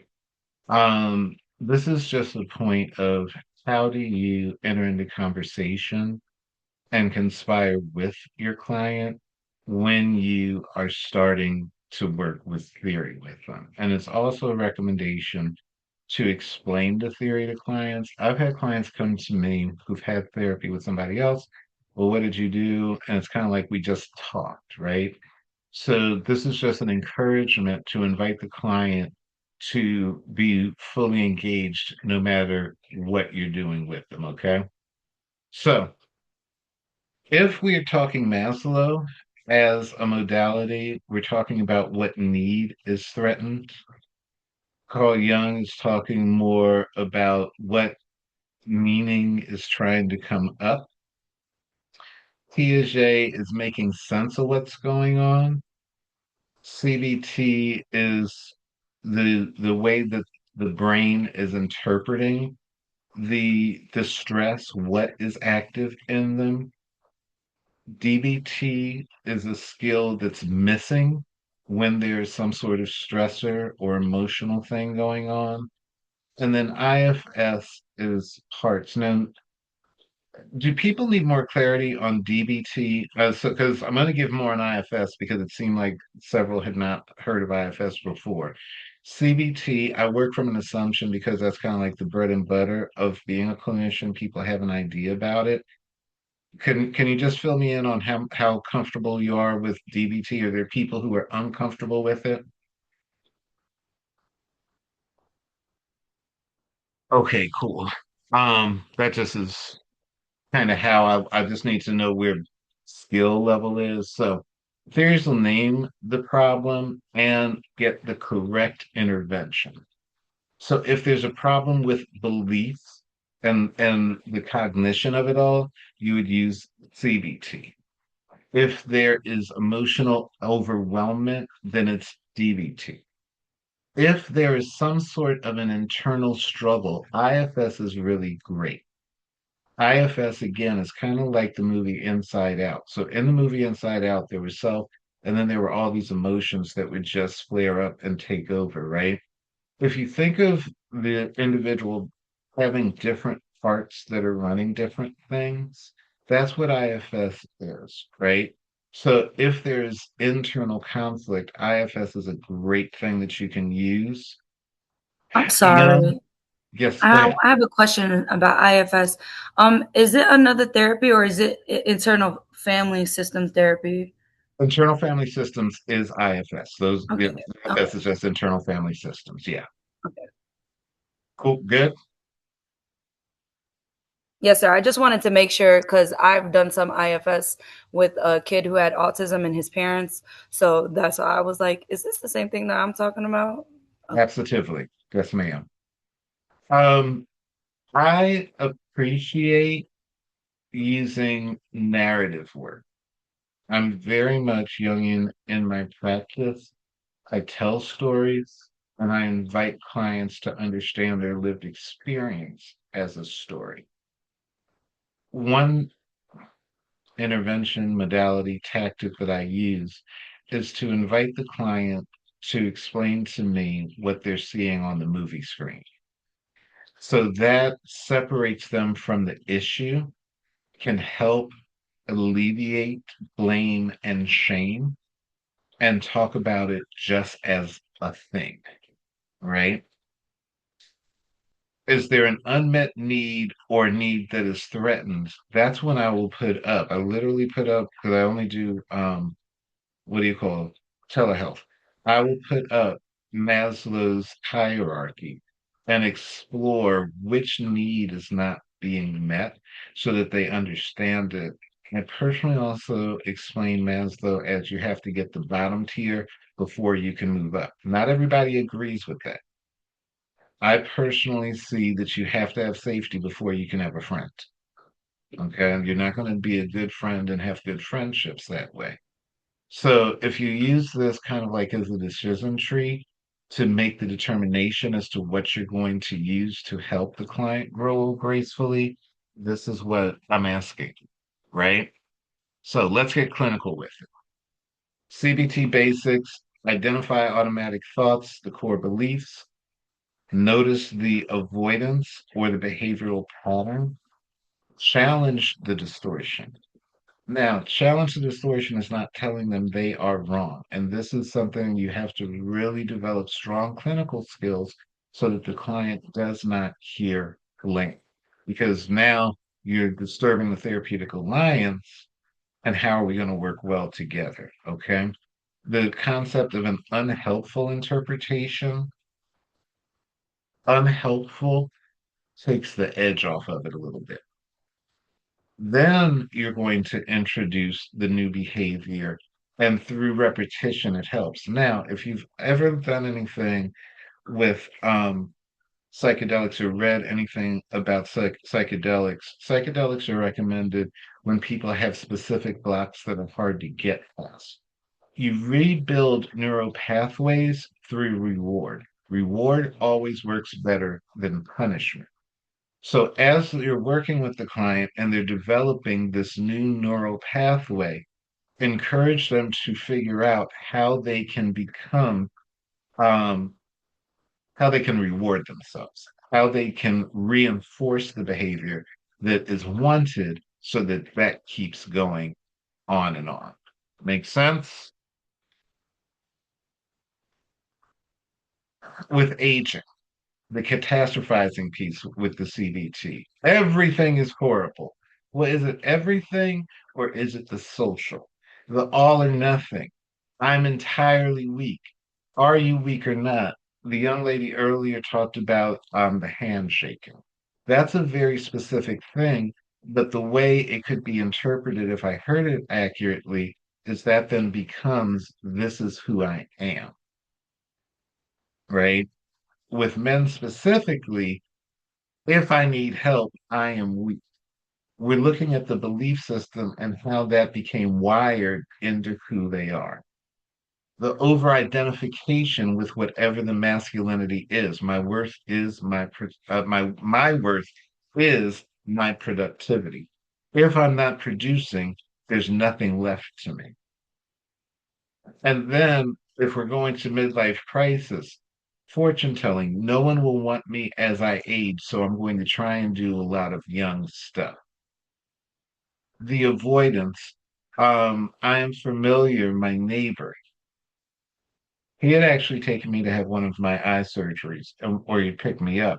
And I get into the car, and he literally reached over and grabbed his left leg and lifted it into the car. For the last 6 to 8 weeks or so now, he has been on a scooter and homebound. I had asked him about his leg. I'm like, you good? He's like, yeah, it's nothing. He's doing that man thing where we just have to keep going. If I'm not able to do, then there's something wrong with me as a whole person. So he avoided the medical care and totally delayed any thoughts about it. That led to him being out the game entirely for about 8 weeks. I understand he's doing a little better now. DBT, mindfulness is a wonderful practice that you can encourage clients to engage in, specifically if there's emotional dysregulation that's going on. Understanding how to do that distress tolerance. When I am trying to mow my lawn and I'm getting out of breath, or it's harder to do this lawn mowing. How is this affecting me emotionally? Sometimes you have to actually teach what emotions are. One tool that's available to you is to use the feelings wheel. It's amazing. I had someone come to me, this is when I first started in private practice, and his goal was to learn love and understand love. Like he said, I have never felt love before. I did not assess him to be like sociopathic. I didn't assess him to be anything on a mood disorder spectrum. I had to think how to say that appropriately. I did not assess him to be anywhere there because he was perfectly regular. I did not assess him as autistic because I saw plenty of range of emotion as we talked, but he simply reported not feeling love. And I was at a total loss. I ended up referring him to somebody else because I did not have a skill set at that time. Now, what I would do is I would introduce the feeling wheel and look at adjacent feelings to love and see how close we can get to it.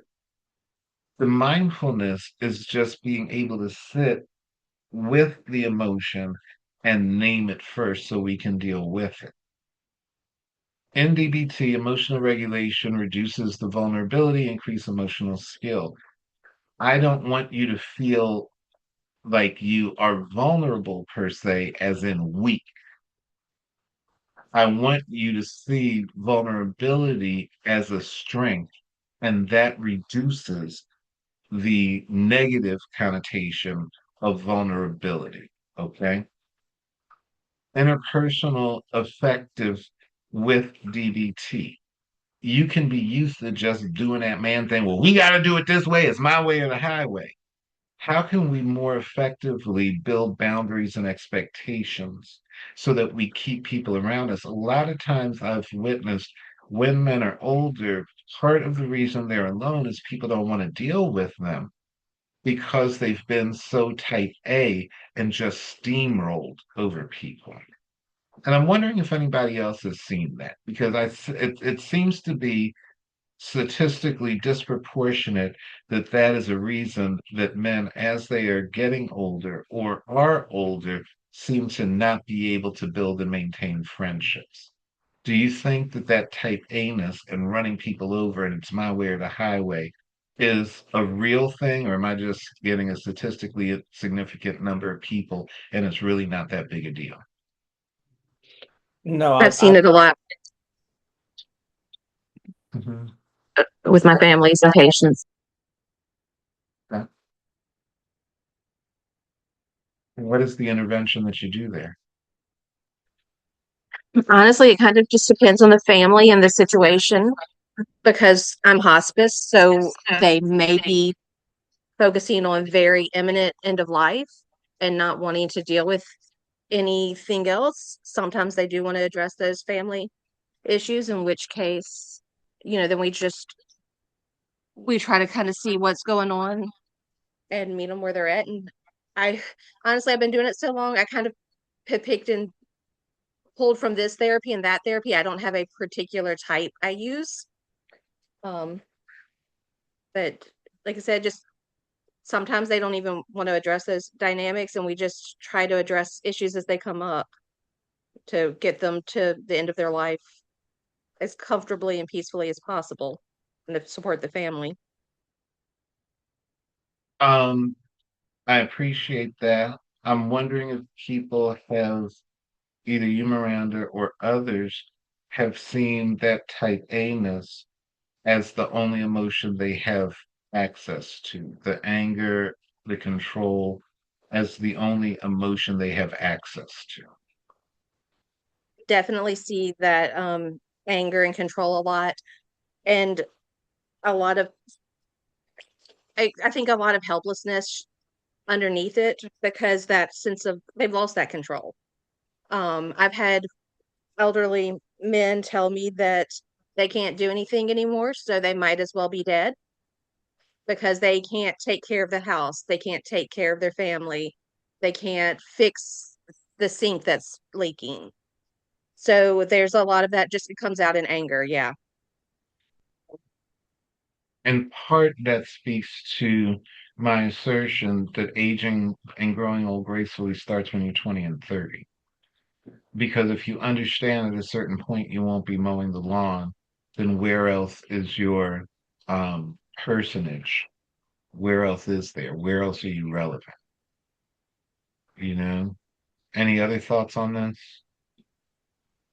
Sometimes, well, with me, if they say that like dad keeps trying to do this and he can't do this, he can't do this, I always try to, like, is there something he can do that he can be involved in to kind of keep him, he might not be able to, and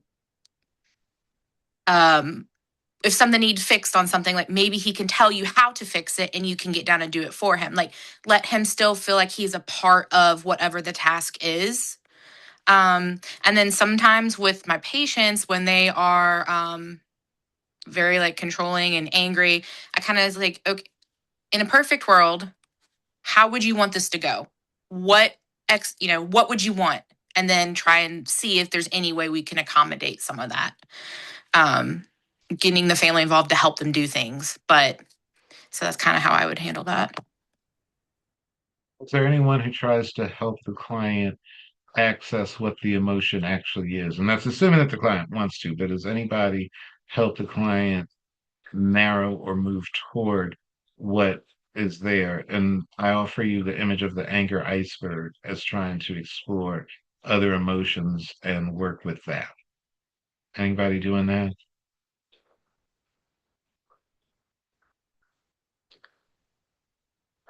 A lot of times and it's not bad. Let me start out and preface this statement with what you're doing, there's nothing wrong. I'm just offering an additional opportunity when it comes to men of any age. Offering them the opportunity to access the different emotion will help them express what they're really trying to say better. And other people are often more open to discuss the frustration versus be involved in the anger. They're more open to address the isolation that the person feels or whatever that other underlying emotion is. I don't know if you guys, it was introduced to me that anger is a secondary emotion and that the other emotion is what you actually need to start treating. Has anybody ever heard that before? No, but that's an interesting perspective to look at it from. I want you all, I this is all. Okay, I'm sorry, someone was saying something. Go ahead. Sorry, I describe it to clients. I call it a blanket emotion that you're actually having all these other emotions underneath, but the anger covers it. And I'm like, so removing the cover. And when you were asking about like coming up with the emotions, my dad actually works with a lot of first responders, and I actually work with a lot of men. And we kind of have a joke that you never use the F word in therapy, feelings. They don't want Right. to talk about feelings. So it's what was your reaction? Well, how did you respond? And so sometimes I'll use that and they'll say, oh, well, this. I'm like, okay, so what caused that response? Oh, well, it sounds like you're actually experiencing and then name emotion that way versus, like I said, especially I work with first responders too, where I talk about feelings. They're like, I was trained not to have those. I'm like, yeah, you're human. That's not how that works. Well, and that's a huge thing. First responders, same thing with being a male. You are trained not to have it. I prefer not to work with first responders. However, I've had several ER docs I work with, which is similar. And it is the thing, like you can't have somebody with half a brain out their head and start crying. You have to be able to treat that. So it's reinforced that you should not. So one thing that you can do is offer that I'm not suggesting that you always have emotion. I'm suggesting when you're on the clock, you should not. When you're off the clock, and are you able to compartmentalize, bring forward a different self? Once you get them to that, and I'll tell you, me showing a picture of the anger iceberg is almost miraculous because all of a sudden they just didn't have the words. They knew that there was a feeling, but teaching the words, and I have a slide a little bit later on that speaks to teaching emotional intelligence. That's the thing. When you work with a couple, the man is saying something, and I, as a man, totally understand it. The woman is totally confused because I know what emotion is really being said. She's saying he needs to open up. I'm like, but he is. You just haven't learned his language. And likewise, he hasn't learned hers. I love doing heterosexual couples therapy because I introduce myself as good at it because I am a man and I date men. So I can talk from both sides of it. Like it's absolutely stunningly fabulous. I love doing it. And that's what any therapist has the opportunity to do in a similar way, however they best see fit. So cool. So BBT and aging. Fear, grief, anger, shame, loneliness, uncertainty. The uncertainty piece is so hard to talk about because uncertainty, it's like this huge void, and we don't even know what to talk about. We don't know what to predict can possibly happen. The client doesn't know what to talk about. The client doesn't know what to predict is or could happen. So that's something that is an opportunity for growth as the therapist is to know the 5 million things that can happen and try and help the client figure out which uncertainty best fits what is causing the emotion. Okay. Mindfulness of body change without panic or denial. Um, with my sight, I have to talk myself down every morning when I come in and I see the alien flashes going on. I have to do some emotional regulation. I know it's coming. I don't want it. It's too hot outside to keep walking. So, what can you do to help a client prepare emotionally for the inevitable? Because we all will age.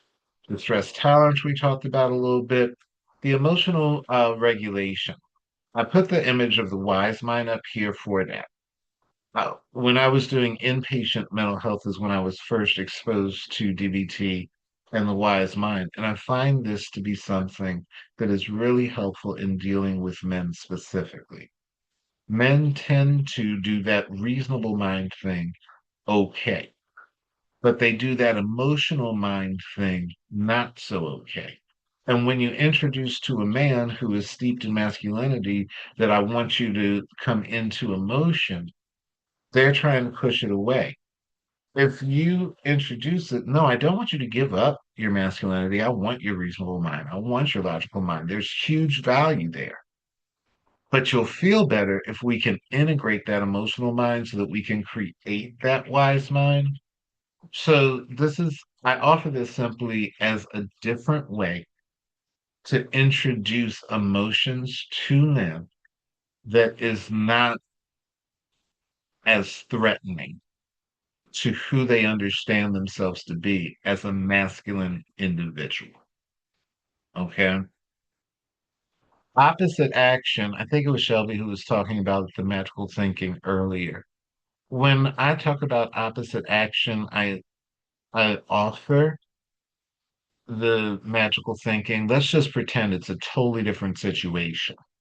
And then I also engage in some decatastrophizing because let's think of the absolute worst and best that can happen if we deal with what this emotion that I have no idea about can be. What's the worst thing that can happen if I talk about resentfulness? What is the worst thing that can happen if I talk about fear or disappointment? That can be a gateway into helping with the emotional intelligence with DBT. As I said earlier, with internal family systems, you have different types of parts that show up. The provider is one that is typically there with men. The protector is very there with men. And because of that, we want to avoid the vulnerability and dependence. We have to show ourselves as the head of the household. The critic will come up and tell you you will be weak if you don't keep going in the direction you're going, even if it does not seem to be the most healthy for you. The wounded part is an exile part, and parts work. They're types of part managers, firefighters, and exiles don't want to be seen, oftentimes have been beat down. So you have wounded parts. For the young lady that was working with the incarcerated, recognizing the trauma of incarceration, recognizing the trauma of being entangled in legal systems, you had to be really strong to get through it. Otherwise, if you was locked up, you're gonna get beat up and all that type of wonderful stuff. If you come out and you're trying to have a relationship and you don't show that you're strong, you can't show that you were hurt by that experience, whether it was self-inflicted or not. So allowing using internal family systems in that type of a situation, allowing and encouraging that wounded part to show up. And the client is not going to be able to do that on their own. In internal family systems, there is direct and indirect contact with the part. Direct contact is when the client talks to the part. Indirect contact is when the clinician talks to the part. Imagine talking to somebody and thinking that they have issues because of their trauma. You can talk to the trauma as you're talking to the client, and they don't even recognize it. That has to have been really hard to have had this happen as you're talking to the part. How do you feel about it happening as you're talking to the client? Like, parts work allows you to externalize the issue as though it's really not the client. And that softens the ability to do the hard work. Does that make sense? Because in my head, it makes perfect sense. Does that make sense? Are there any questions about what I just said? Because I value parts work a lot.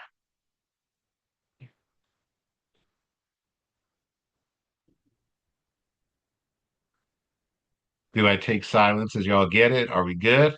Makes sense. Yes. Yes, sir. We're good. So I just gave examples of how you would use that. The ashamed part is the body betraying. Angry part might be nobody understands me. These are just examples of how parts can show up when you are working with a client.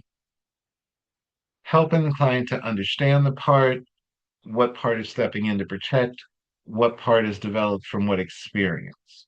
Talked about it, just a little bit more on that. Clinical considerations. So there are 5 domains to this growing old gracefully framework. Okay. And we're going to walk through them and then try and apply them with clients. I did it as best I could. Hopefully, this will work. All right. When you're doing this framework, while the client might present with one concern, aging is something that might be under the surface and touch many different issues that they bring. This framework prevents a clinician from reducing aging to just one symptom, but consider the many domains that it may attach to. What I'm attempting to do here is integrate mind, body, relationship, practical readiness, meaningless, all into one intervention, and that is the great growing old gracefully framework. It can be used for protection with younger adults or reorienting when you have the older adult. Okay. Every domain produces assessment questions, interventions, and goals. So this is regular treatment planning, just using a framework that I'm working to develop. And again, I welcome feedback because this is something that I'm a research nerd. I'm trying to figure out a more effective way to deal with the concept of aging. And I welcome feedback as we go. So, 5 domains that are going to help you do a case formulation: the physical health and how you function, mental health and emotions, relationship and social connection, financial and just practicalities in growing old, and the meaning of getting old. If you're dealing with someone, is there one of these that sticks out that you would naturally be drawn to deal with first? I'd like to hear from you guys.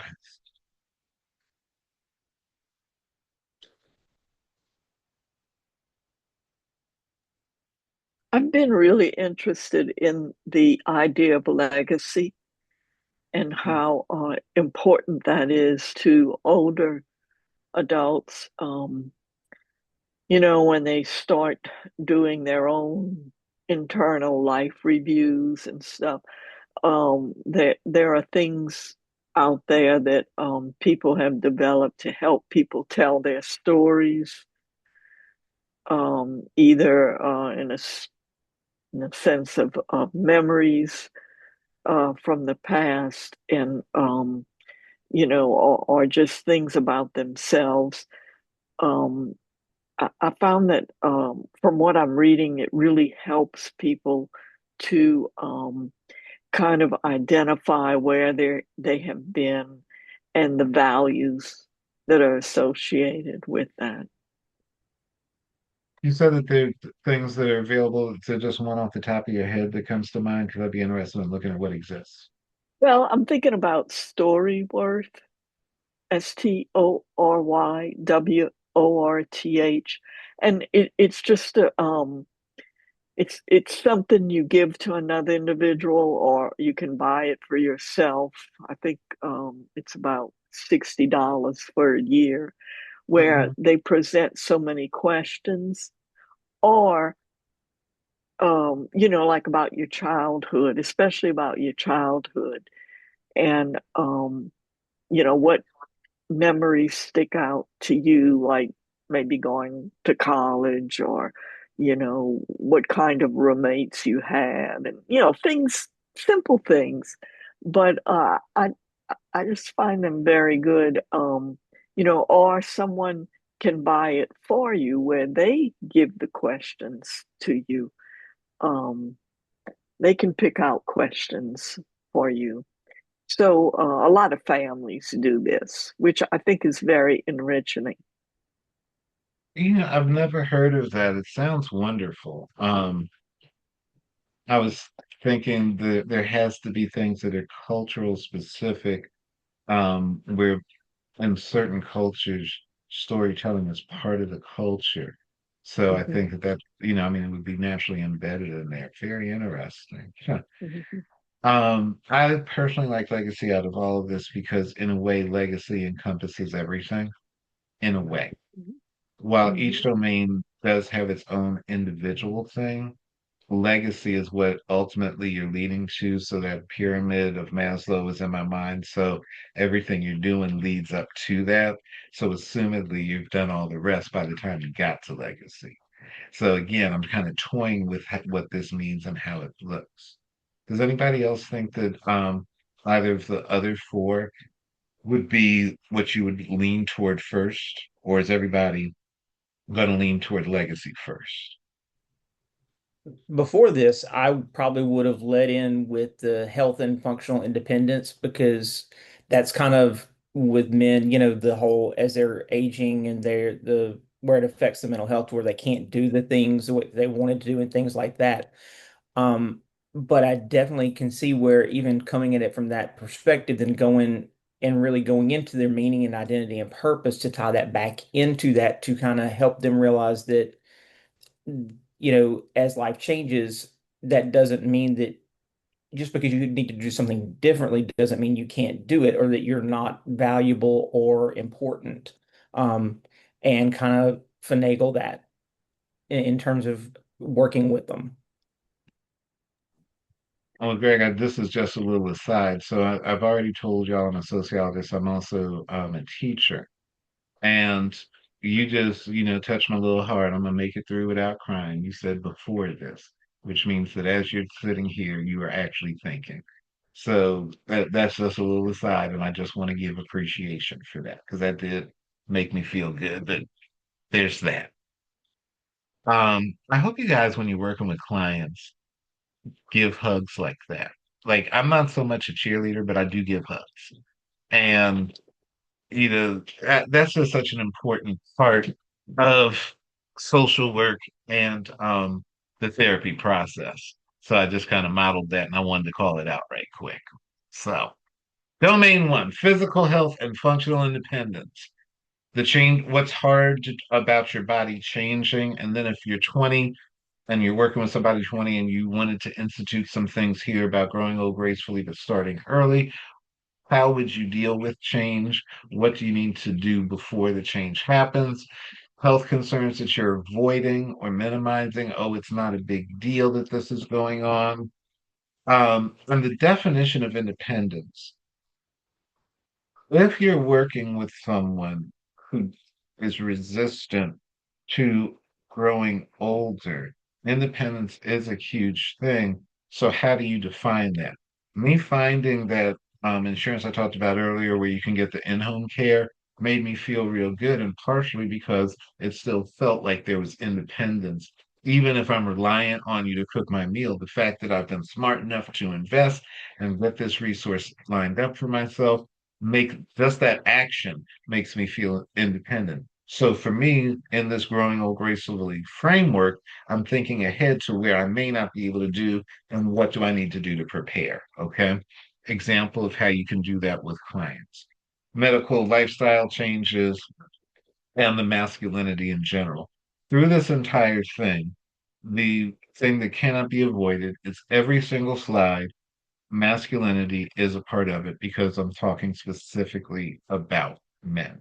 So even if that wasn't there, assume that masculinity is a question no matter what we talk about moving forward, okay? So if we go back to the clinical interventions that I've listed, trying to match the clinical intervention to the issue, right? So we have domain one with the physical, are you catastrophizing things, right? Is sexual functioning what you're avoiding talking about as you're growing old gracefully when you're talking about health and physical stuff?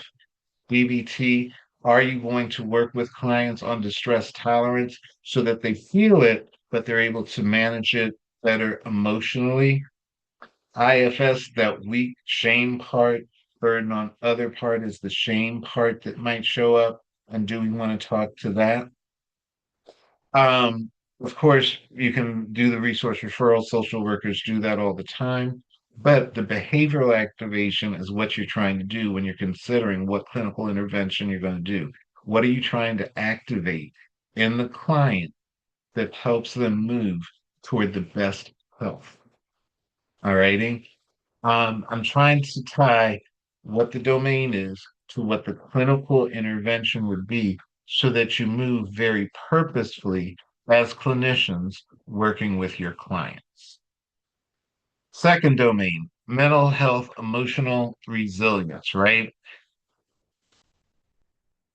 Going back when we're talking about first responders, why is it so hard for first responders to acknowledge other emotions? Is it a practical thing, or is it something that's taught through the masculinity thing? What your family told you what to do, what your culture expected for you to do? Do you even recognize when you are starting to feel overwhelmed?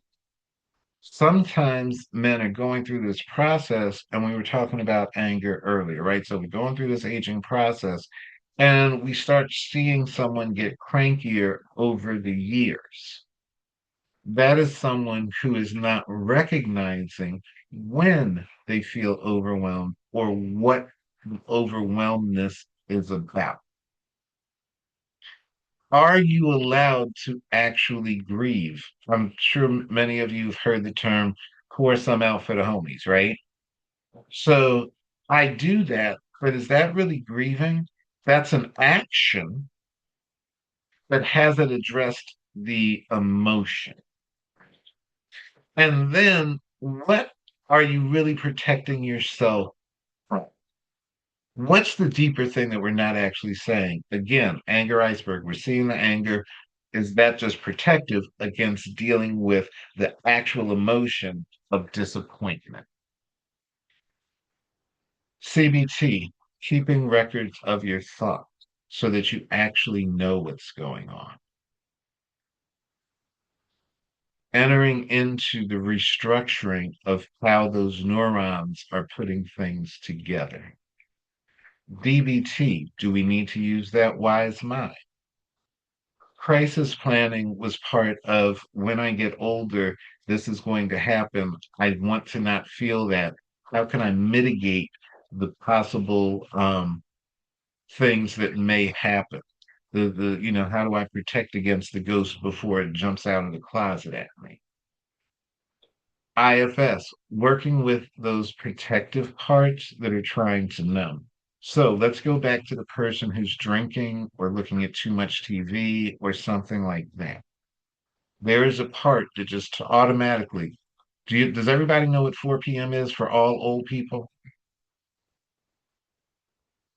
Judge Judy and No. nap time. Dinner time? Judge Judy and nap time. That is the international nap time and Judge Judy time for old people. That is when they check out totally, right? Now, there's much more that could be done, but I don't have any more meaning left, so Judge Judy will be my thing. Or I'll just sleep. And then that also impacts health because then they get up and they don't eat right. They just grab a Snickers bar. They don't cook for themselves anymore. It's too late for me to cook.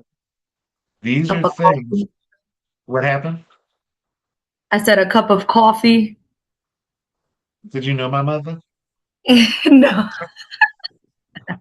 She thought that a cup of coffee was breakfast. And she had a big breakfast if it was a cup of coffee and 2 pieces of melon. Now, how you gonna survive? I don't know how my mother lived as old as she lived. She was 98 when she died. I literally don't know how she lived that. When she was living with me, I was looking at how does your body even, how are you opening your eyes? Like, how do you have energy to even do that? Which is very interesting. When you talk about health and getting older, the not eating thing is a thing. And if you guys are interested, look at how old people just stop eating. That's a real thing, right? And if I'm doing IFS, I might look at what part is showing up that is telling the person they're not hungry. At a certain point, my mother was dehydrated, and something in her, that part was just like, I don't need to drink any. How did you know that she was dehydrated but she wasn't drinking water? Like, were you like Well, monitoring her? one, I'm looking at inputs and outputs, and then two, she started noticing it. I'll never forget. She looked Okay. at me, she's like, um, she could, that part just wasn't winning no more. Oh, The physical thing just kind of kicked in. But yeah. you do monitor, and this is something if you are old or plan on getting old, Plan you on may getting. want to well, you might want to talk to people. I hope Uh, everybody's planning on getting old. when I was 20, I had said that I would kill myself at 40 if I wasn't married, because in gay culture, if you're single, you're not worth anything if you're single. And at 40, in my mind, there was no hope of ever finding a partner. Plenty of people, particularly if you work with the gay boys, they ain't necessarily planning on being old. They're I'm not even sorry, aware. that's a new insight. I never thought of that. That nobody's ever gave me that perspective. That's why I want to do the multiple what do I call it, midlife crisis with the gay boys, because it's a real thing. And that's why gay men have lower health outcomes, even though they should have higher health outcomes. They have lower health outcomes because they don't assume that they're going to be around, particularly in minority communities. Like I'm about to be 60. Like what? How'd that happen? That was totally an accident. But to this. Um, Normalizing law is a thing. It starts, if we're talking about how you do it over a lifetime, it starts by giving the child a pet, because eventually the pet will die. And that is part of the learning process, that life has a beginning and an end. All right. So we can start doing these clinical interventions well before 60 or 70 years old. And then somebody just asked about how I knew she was thirsty, the symptom tracking. Now, if you can encourage people to do some journaling specifically around the targets that you see coming up for them, that's a way that you can do that. Okay. Relationship and social connection. nobody knows what you're going through if you don't say it. And as you're going old and you're a man and you have that shame, you're not going to say it. When you leave the house, you're just going to show up cute and try and look active and capable.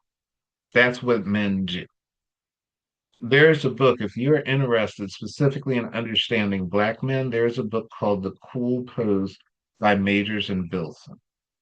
And on the cover of that book is the archetype of the Black man with the gold chain leaning up against the lamppost, not the proverbial pot to piss in or window to throw it out. Men learn to look good in spite of where they really are. And that applies in all these domains, but as far as relationships are concerned, you'll hear them talk about friends that exist that they ain't talked to for 30 years. So being investigatory about the friendships that they actually have, the interactions that they actually have, when it happened is a valid question to ask, okay? We talked about the masculinity and culture piece. So, clinical intervention, CBT. I should be able to do this alone. That's that masculinity piece showing up. Interpersonal effectiveness. That's that yelling at people and anger piece showing up. Heart's work. Fear showing up that I'm not going to let you know where I'm vulnerable at. How do you encourage behavioral planning ahead of time? Or if you're in the moment, when you're dealing with this particular domain, how do you encourage reconnecting socially? Okay. You're social workers, so you do the referrals. We don't even have to talk about that. Domain 4, financial and practical. So that's the housing, retirement and caregiving, and the legal planning. Minorities, specifically Black, subsequently Latino, do not do wills. There is something called the CRC Community Resource Center, is what I think it's called. They call it that. It's in Houston, specifically in the Fifth Ward, I think. And they actually were taking over the Fifth Ward because people weren't leaving wills. And it's really hard you to grow gracefully if you're ignoring that or if you're driven to ignore it for some reason. I'm scared of dying, so I'm not even going to talk about what legal planning needs to happen. Work identity can totally disappear. The man who cuts my lawn is retired from some career, and he says that he keeps cutting lawns or he cuts lawns because he needs to work. He wouldn't be a man if he didn't work. So this is a real thing, okay? If you're working with somebody younger, how can you plan for it? If you're working with somebody now, what have you not planned for that we need to address right now? Okay. The feelings work. What would help you feel more secure in this moment? And then who around you even knows what you would want for later? My mother thought she was going to die young, and she bought me a funeral suit at the age of 10. I waited for 56 years for my mother to die because she had me ready for her to die when I was 10. Do you know the reason why she just was there any like medical conditions? Her mother and her grandmother both died young, so she assumed she was going to die young as well. Oh, and she outlived both of them. Everybody. And she's still alive in this house. She ain't left this house yet. Trying to help other people know I've always known, no, she had a DNR in effect from the time I was 10 years old. That was now she didn't plan for shit else, but she planned that. She didn't plan financially, she didn't plan social, but we knew DNR. Do you guys? I'm sorry to cut you off. Did you guys have? Did she have like a will or a trust fund or anything set up or life policy or anything? She did have stuff. My sister dealt with all that. All I know, don't resuscitate her. Let her just die. That's all. That's what I was in charge of. DNR. So at the hospital, we walk in. DNR. And everything else. So, but that's an example of how some people can plan really well in one domain, but not others. That's actually a really great example as I'm saying it out loud. And you as the clinician, if you think that this model has worth, you as a clinician can help the client understand that there's more than just DNR. You know, fabulous opportunity. So, CBT, try and break things down into manageable steps because it can just seem too overwhelming. DBT, how are we going to deal with the stress about money emotionally? IFS, what part of you is ashamed that you don't have anything to leave your children? I don't want to talk about a will because I have nothing to leave anybody. Don't know if you guys have had that, but that's a thing, you know? And conversely, I don't have anybody to leave anything to. I was never going to buy a house because who was I going to leave it to? No husband, no kids. I guess I leave it to my dog. So you Why didn't would think about adopting or anything like that ever? yes, but I'm switching that to call me girl because there's a whole other plan in the works. So I'm we sorry. could talk offline. No, there's a whole other there really is a whole other plan. A group home is about to be started. It just fell in my lap out of nowhere, apparently. But problem Congratulations. solving, thank you. Prioritizing the urgent and what is the next task. As a social worker, someone presents to you, the only thing I need is the DNR, helping them understand that there's more. But now, are you also going to help them organize it, right? For those of you who do the hospice work, I know you guys are doing that, right? Financial plan or attorney, these are just some things you can refer to. Um, Domain five, the meaning, legacy, and purpose. We did talk about that. Who are you becoming as you age? Is it who you thought you were going to be? Is it who you want to be? And then getting a good lens on what the legacy actually means to them. So for some people, like I know that I must do a workbook based on this. That is what feels like legacy to me right now, right? That might change in a year. Understanding the client in front of you, this is just good rapport building. Um, where do you need to still feel useful is a huge thing. Some people have accomplished 50 different things and there's just one left. Some people have accomplished one thing and there's 50 things. Okay. So Young is going to explore the shift. Piaget is going to track things in the cognition, what the sense of the identity is. CBT, we're going to try and reframe what this means. It's not over. There's something else that can happen. IFS, what would the younger person have needed? Because now we can fill it in now that you have more skills. What did the wounded part need? We can still attend to that. And then the legacy part can come and actually help for that to happen. Parts work is the best thing ever. And then, as Celeste had said, the narrative work. That's why I was very interested in that because this telling the story is one thing that's really helpful. But have you considered that you can also be a mentor, right? And then the values map is a little bit of CBT as well as narrative work. So, again, five domains are physical, mental, relationship, financial, legacy. We got it?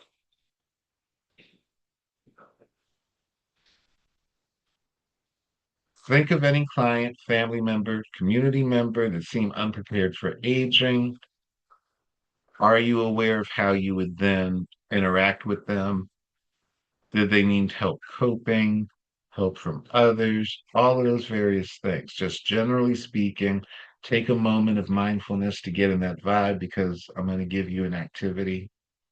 Just what does it mean to step in, preferably thinking of a man, preferably thinking of somebody young who you helped prepare for getting older, or somebody older that you helped cope with being older.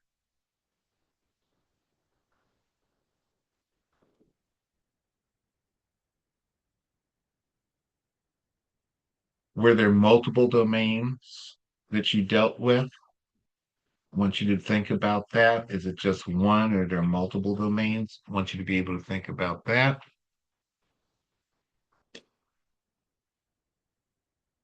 I want to skip, well, let me do these first. All right. Under why wait, dealing with younger people. I'm just trying to be mindful of time and I want us to do a couple of case studies.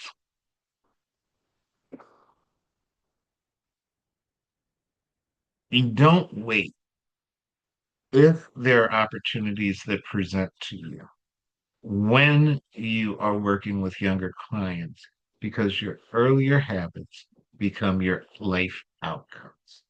Out of everything on here, that's the strongest thing that I can offer as to why you should think of those 5 domains and interventions that you're doing with the old person, but also be aware if I'm working with the younger person, how can I prevent that later intervention that's going to need to happen? All righty. That's the main thing that I want you to take from this. Encouraging emotional regulation and emotional intelligence when you're younger so that you have that skill when you're older. Understanding that there are relationships other than romance to focus on. Sometimes we can be hyper focused on our romantic relationships when we're younger and see that long term, like I'm growing old with somebody, as opposed to what does the long term friendship mean? When it comes to the health domain, what health habits are you building now? And are you learning when you're younger to do a yearly physical? Are you learning good financial things when you're younger so that when you're older, you already have everything in place? Understanding that there is more to you than what you do, who you sleep with, what you look like, and what's in your bank account. This is what men are made of. Girls are made of sugar and spice and everything nice, right? This is what men are made of: achievement, sex, appearance, income. And that's why in midlife crisis, what do? Get the new girlfriend, spend a whole lot of money, try and look cute in the Corvette, right? If you start young, we won't get to the midlife crisis. And then values and the purpose, that's that whole legacy thing. When I used to teach sociology, I would have people do an obituary exercise. They had to write their own obituary, their own eulogy. And that was done so that you could start planning better for what the rest of your life was going to be. I do want to say this about the perfectionism. Men have the shame that we talked about. Shame comes because I messed up on something.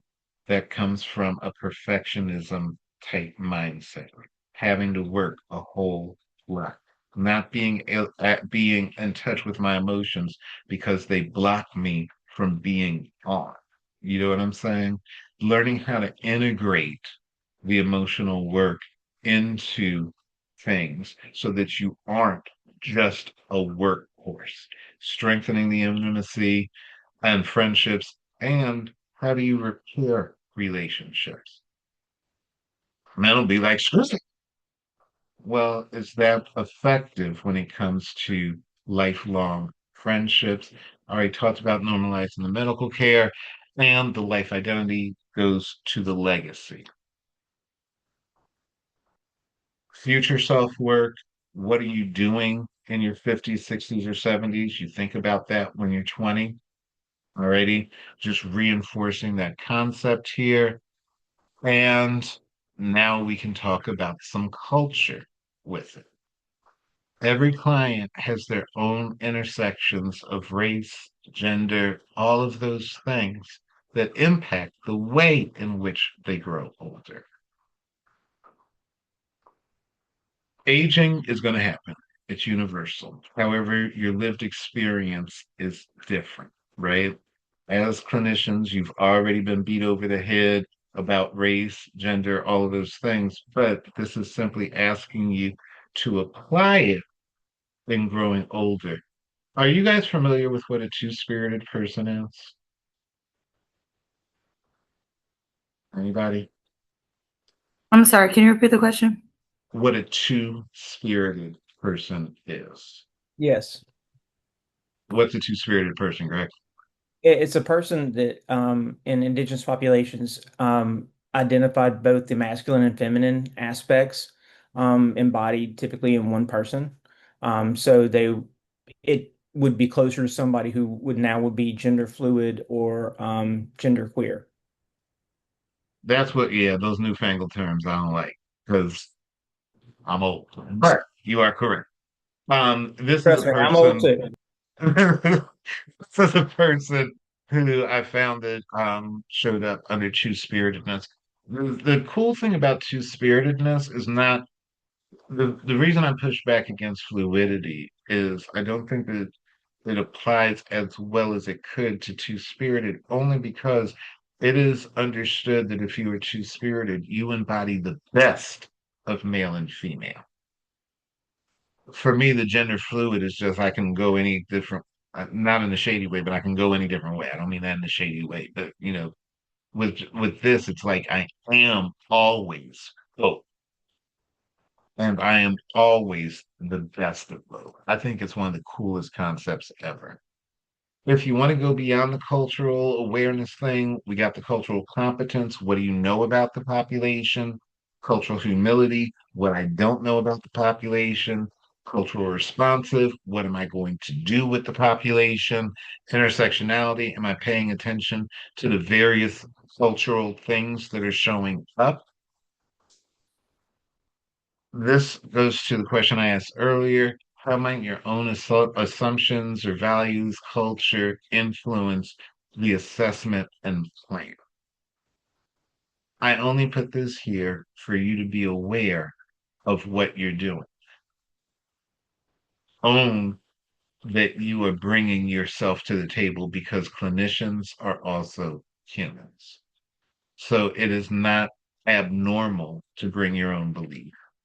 It's just inappropriate. If you're trying to get your belief system thrown on something, do you think it's okay as you're talking to a client to say that, you know, the way it works for me is dot dot dot, but what do you want to do? Do you think that's an appropriate statement? No, you always give self autonomy to the client and you don't never give your opinion or influence your values upon them. Anybody think different?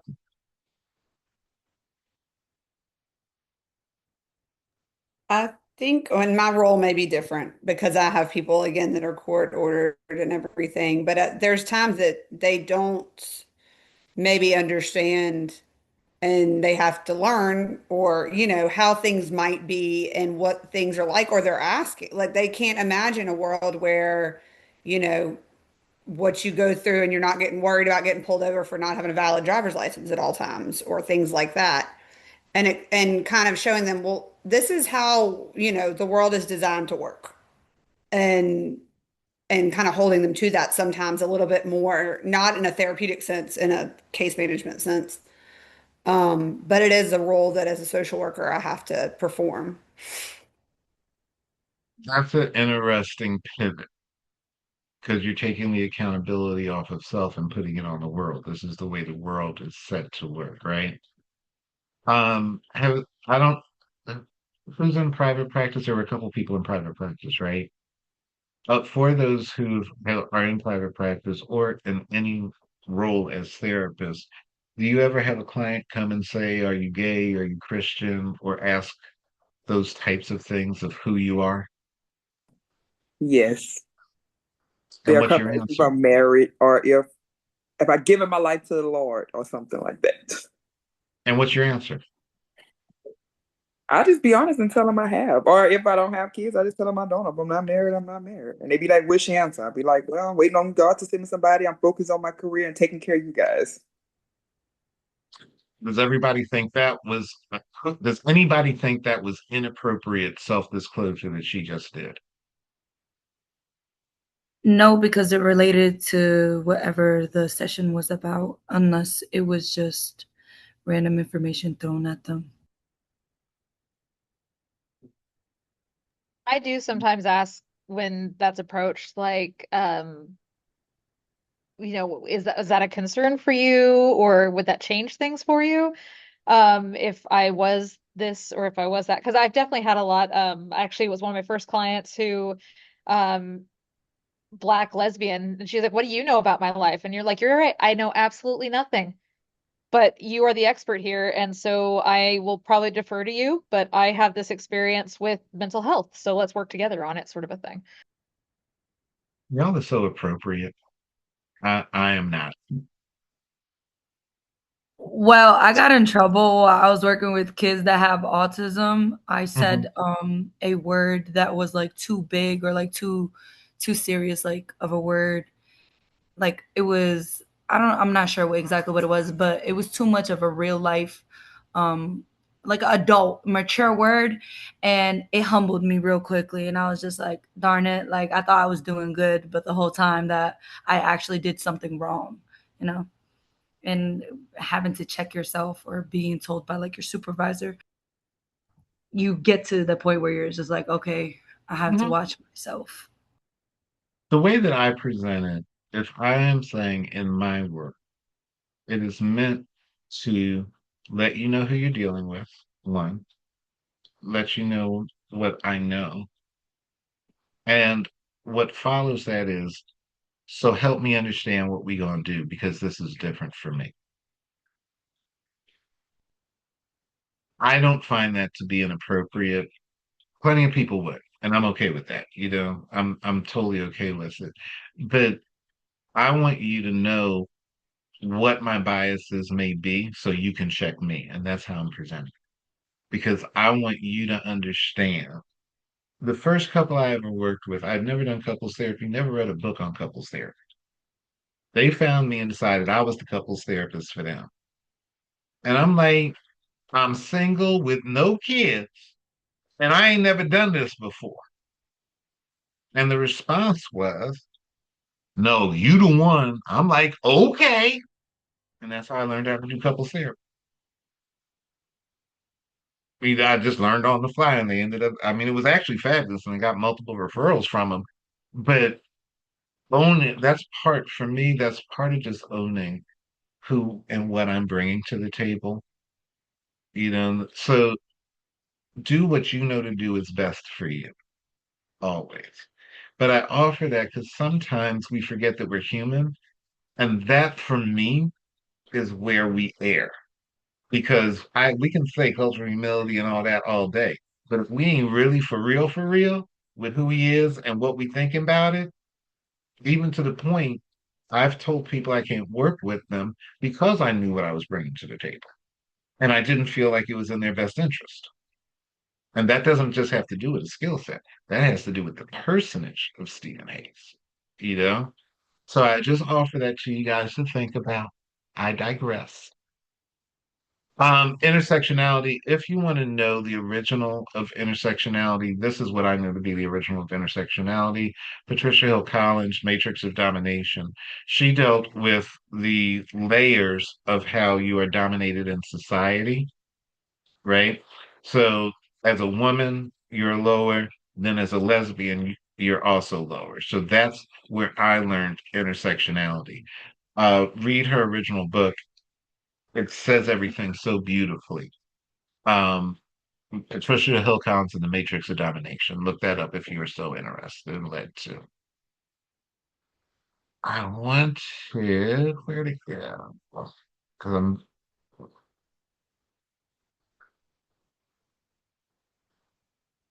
okay. So I wanted to talk through at least one, and we're running out of time, so I'm skipping over a couple of things. Um, Wanted to be able to talk through what it looks like to apply the domains with the intervention and how you can talk through it. So you have a 32-year-old Black man, first generation professional, overworking, emotionally guarded, newly diagnosed with hypertension. Which of the domains would you use and which intervention would you use? Remember, it's physical, mental, financial, legacy, remember the domains, and then we got the intervention, CBT, DBT, IFS. You have a 32-year-old coming at you with first generation professional, overworking, emotionally guarded, newly diagnosed with hypertension. What are we dealing with here? What domain and what are we doing first?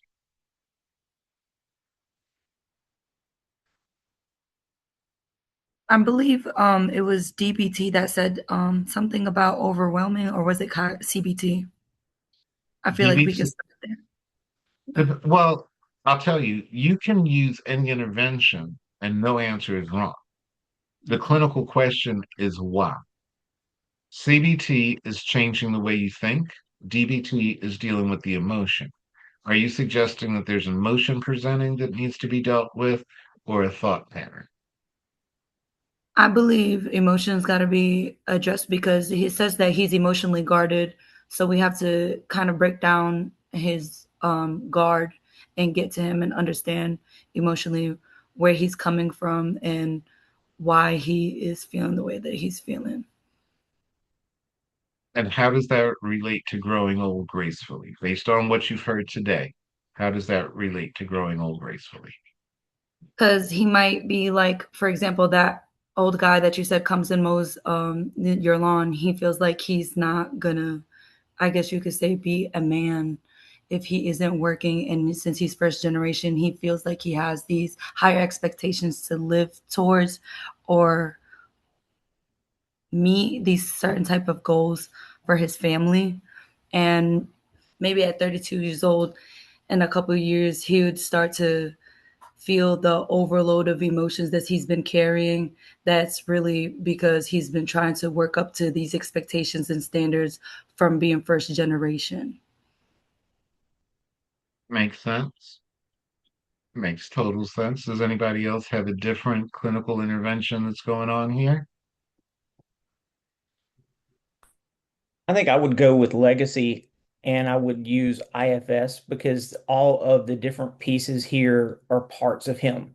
And to with him being the first generational professional, coming in, he's overworked, he's trying to provide, he's trying to be the example because he's trying to set his legacy. So helping him understand what the legacy looks like and how to work together to create his legacy, which incorporates, you know, your healthcare. It incorporates the emotional aspects of things and understanding the parts and understanding the generational trauma that goes along with the distrust in the medical system that African Americans have based off of prior experiences, and helping him navigate that to where he can go through each of those parts and work with them to make him completely whole.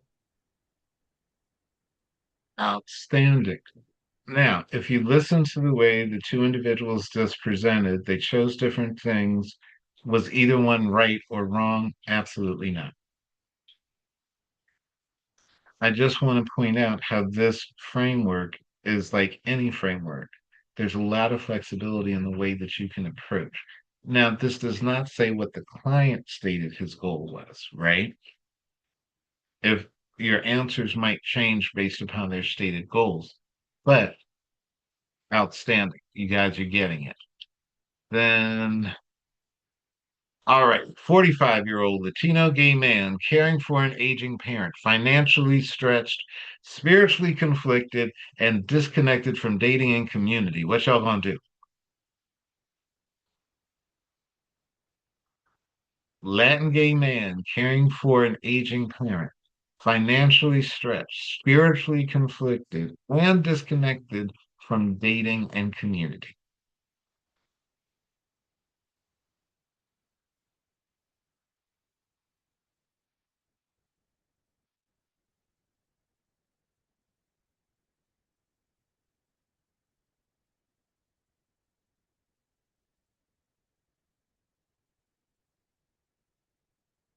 I'm sorry, I don't mean to like be the only one talking, y'all.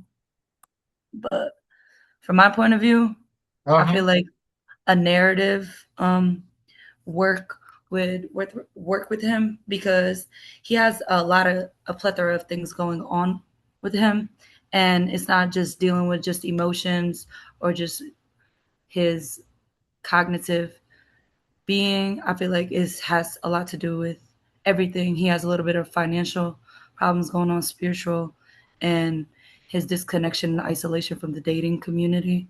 I feel like narrating basically his life to him or telling him how these things are and talking to him about them and giving him, I guess you could say, a different perspective on how it, I guess you could say, should be, would be able to help him see, identify the things that are piece by piece wrong in his life.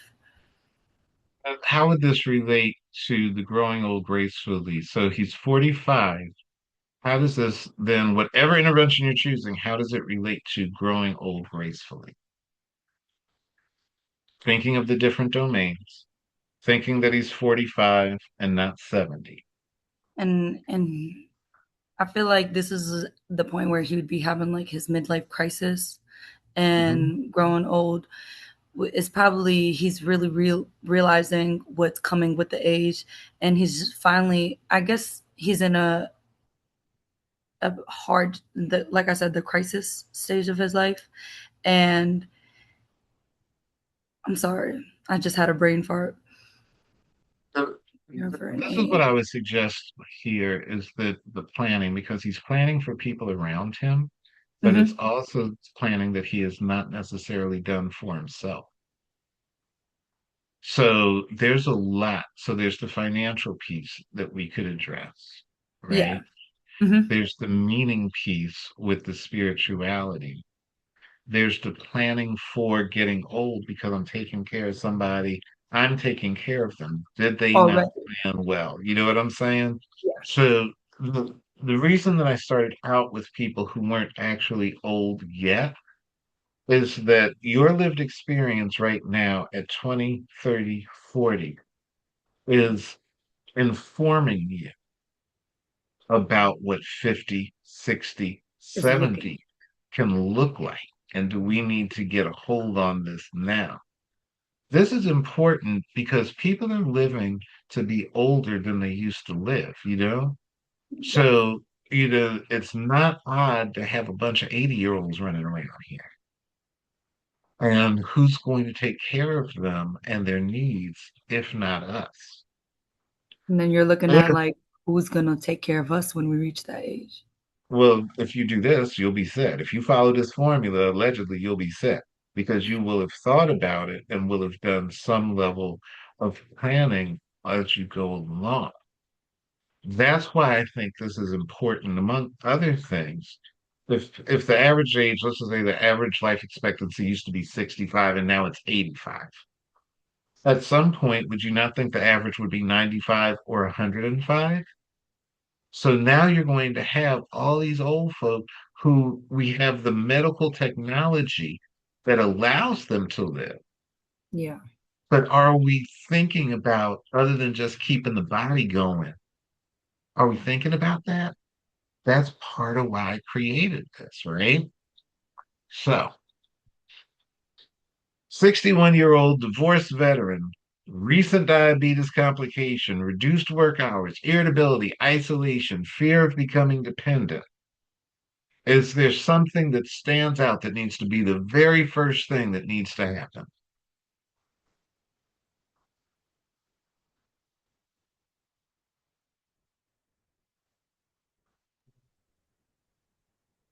I think addressing the irritability to find out what the like the anger iceberg aspect, what's really underneath there causing the irritability, because the irritability could be a complication that, that could be he's irritable at work, which is why his work hours are reduced, or isolation, why he doesn't have the support network around him. I would start first with that, um, and then really work on kind of a model using CBT, DBT, and IFS, and even like Maslow's, to where like making sure that we have his, all of his needs met, but then using each modality to kind of navigate him wherever the problems pop up. Outstanding. Are there additional thoughts?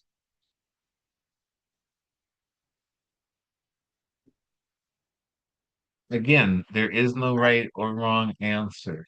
All right. I just want you guys to be able to think about who the clients are, where they are in the aging process, and how we can get them to grow old as best we can. I had to throw in something about nostalgia because nostalgia is a killer on so many different levels to me. One, are you remembering accurately? And if you look at nostalgia from a dysfunction standpoint, you are probably remembering things that aren't necessarily real or remembering only the good and not the bad. Nostalgia is why people get back into bad relationships and then confused as to why the relationship is still bad. Because what you remembered was the good, but you didn't remember the rest of it. A healthy nostalgia is something that would go more into that storybook that Miss Celeste was talking about, that you can pass on and help, right? Future nostalgia, going with the growing old gracefully framework, and I don't even know if future nostalgia is a real thing. I don't know if I'm making up that term or not. But future nostalgia, when I say it, is meant to say, what memories am I trying to set up with today's? That is what I would like to leave you guys with. Given the fact, one, we have time, but given the fact that, like, I'm talking about growing old gracefully, there's a continuum of age, right? And how can we, no matter what age the person comes to me at, no matter what the age, how are we going to enact something that will help the aging process be better? That's what this whole thing is about. Okay. Um, where'd it go? What I would love for you guys to do. All right. So the getting credit thing, just in case somebody was late, I wanted to put that up again. In the last couple of minutes, what I would like to do is get, because you guys are going to fill out the feedback thing. I like just in lifetime to get some feedback as to what you think of growing old gracefully in general, and or the presentation, and or the presenter. I always like to get some feedback. That's something that I learned from Jean Ladding in one of her classes in grad school, and I want to honor that as something that I think is important. Chime in, you won't hurt my feelings, and I got some tissue by me, even if you do. I the personally for me, this was one of the most interesting CEUs I've attended, and you're one of the best presenters that I've had any contact with because you've actually opened up and shared experiences and had disagreements with us and still shared why. And it just felt comfortable to talk to you and tell you what our, true answer is, essentially. I appreciate those words, and I actually appreciate all of you because I truly God came into this anxiety at a 92, and you made this very easy to do. So I do appreciate y'all. I Like, thoroughly enjoyed it. I didn't know what I was expecting, but I felt like this was an open and a good safe space. And you plethora of knowledge, wealth of knowledge. And I really enjoyed it. And I would definitely take something else again, another CU event, whatever you present. yes, tell us.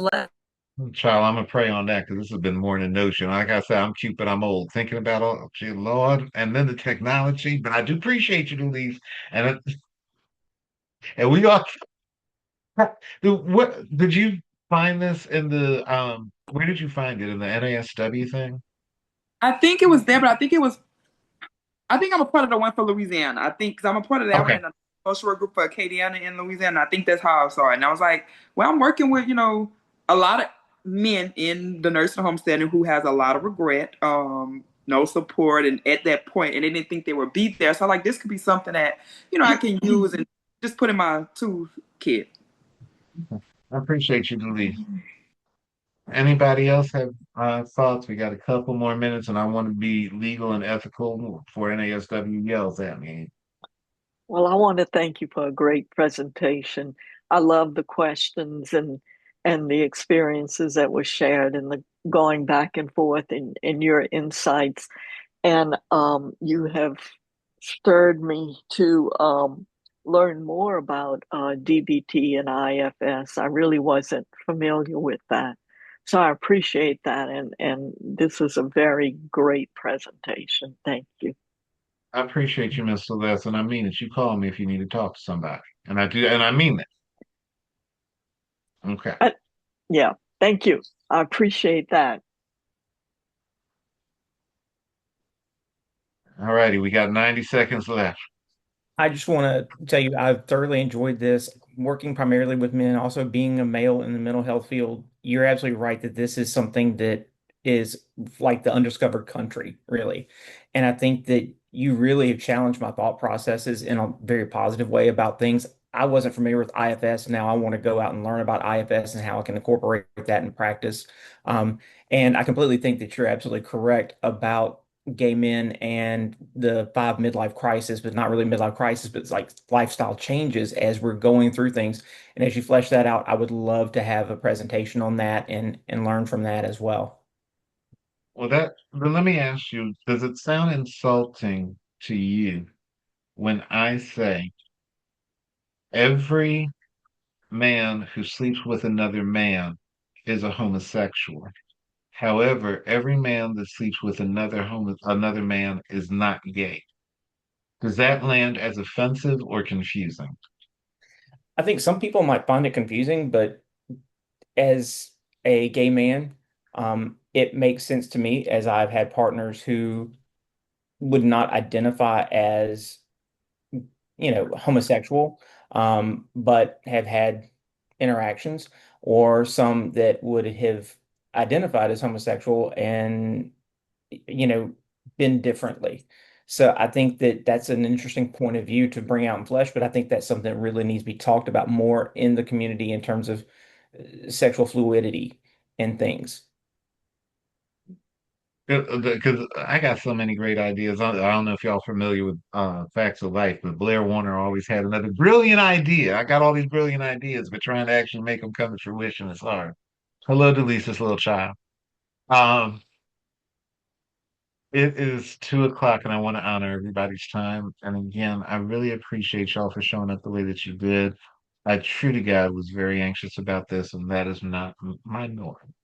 So appreciate y'all. If you do not get some sort of oh, who's in Texas real quick? Is anybody in Texas or is everybody Louisiana? I'm Louisiana. I'm both. You're okay. Well, Aaron, are you planning on using this for Louisiana for the 31st? Yes. Okay. So anybody Texas?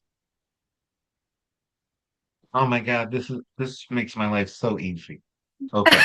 Y'all don't even know. And NASW Texas, baby. That makes it so easy. Okay.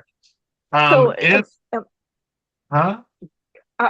I just want to understand, are you going to send us the review and the I'm going survey? to send, yes, I'm going to send the Okay, review. If you have not received the review by tomorrow morning, Okay. The send me reviews, the send me an evaluation. email. Yeah, the review that you have to do before I can give the CE. Okay. Okay. great, If you great. have not received it by tomorrow morning, email me an email, okay? So I get clients I gotta see, and then I'm gonna take a nap. Um, but I'm gonna try and do this sooner than later. It's not But 4 o'clock yet. yeah, right. I get to but I get to issue the CEUs. If I understood the email correct from NASW Louisiana, I issue the CEU. NASW Texas wanted to do it instead of me for whatever reason. So bless y'all for being from Louisiana. And like I said, if you ain't got nothing by tomorrow morning, holla at me. It is my You goal to sound do like it you from sooner. Louisiana. No, ma'am. I was born in Philly. Most of my life was Oh. in California. And I'm talking like this because of Miss Celeste. She done got me feeling all of my mint julep. That's why I'm sounding like that. She bought it at you. She bought the accent at you. Yeah, yeah, absolutely. So again, I Thank you. I appreciate appreciate y'all. that. I'm going to get these dogs some food and check in with my little clients. And it was an absolute pleasure. Okay. Thank you. Thank The you, pleasure is all Stephen. ours. Have a All blessed right. day. Take Bye care. bye. Thank Bye you. bye. Bye.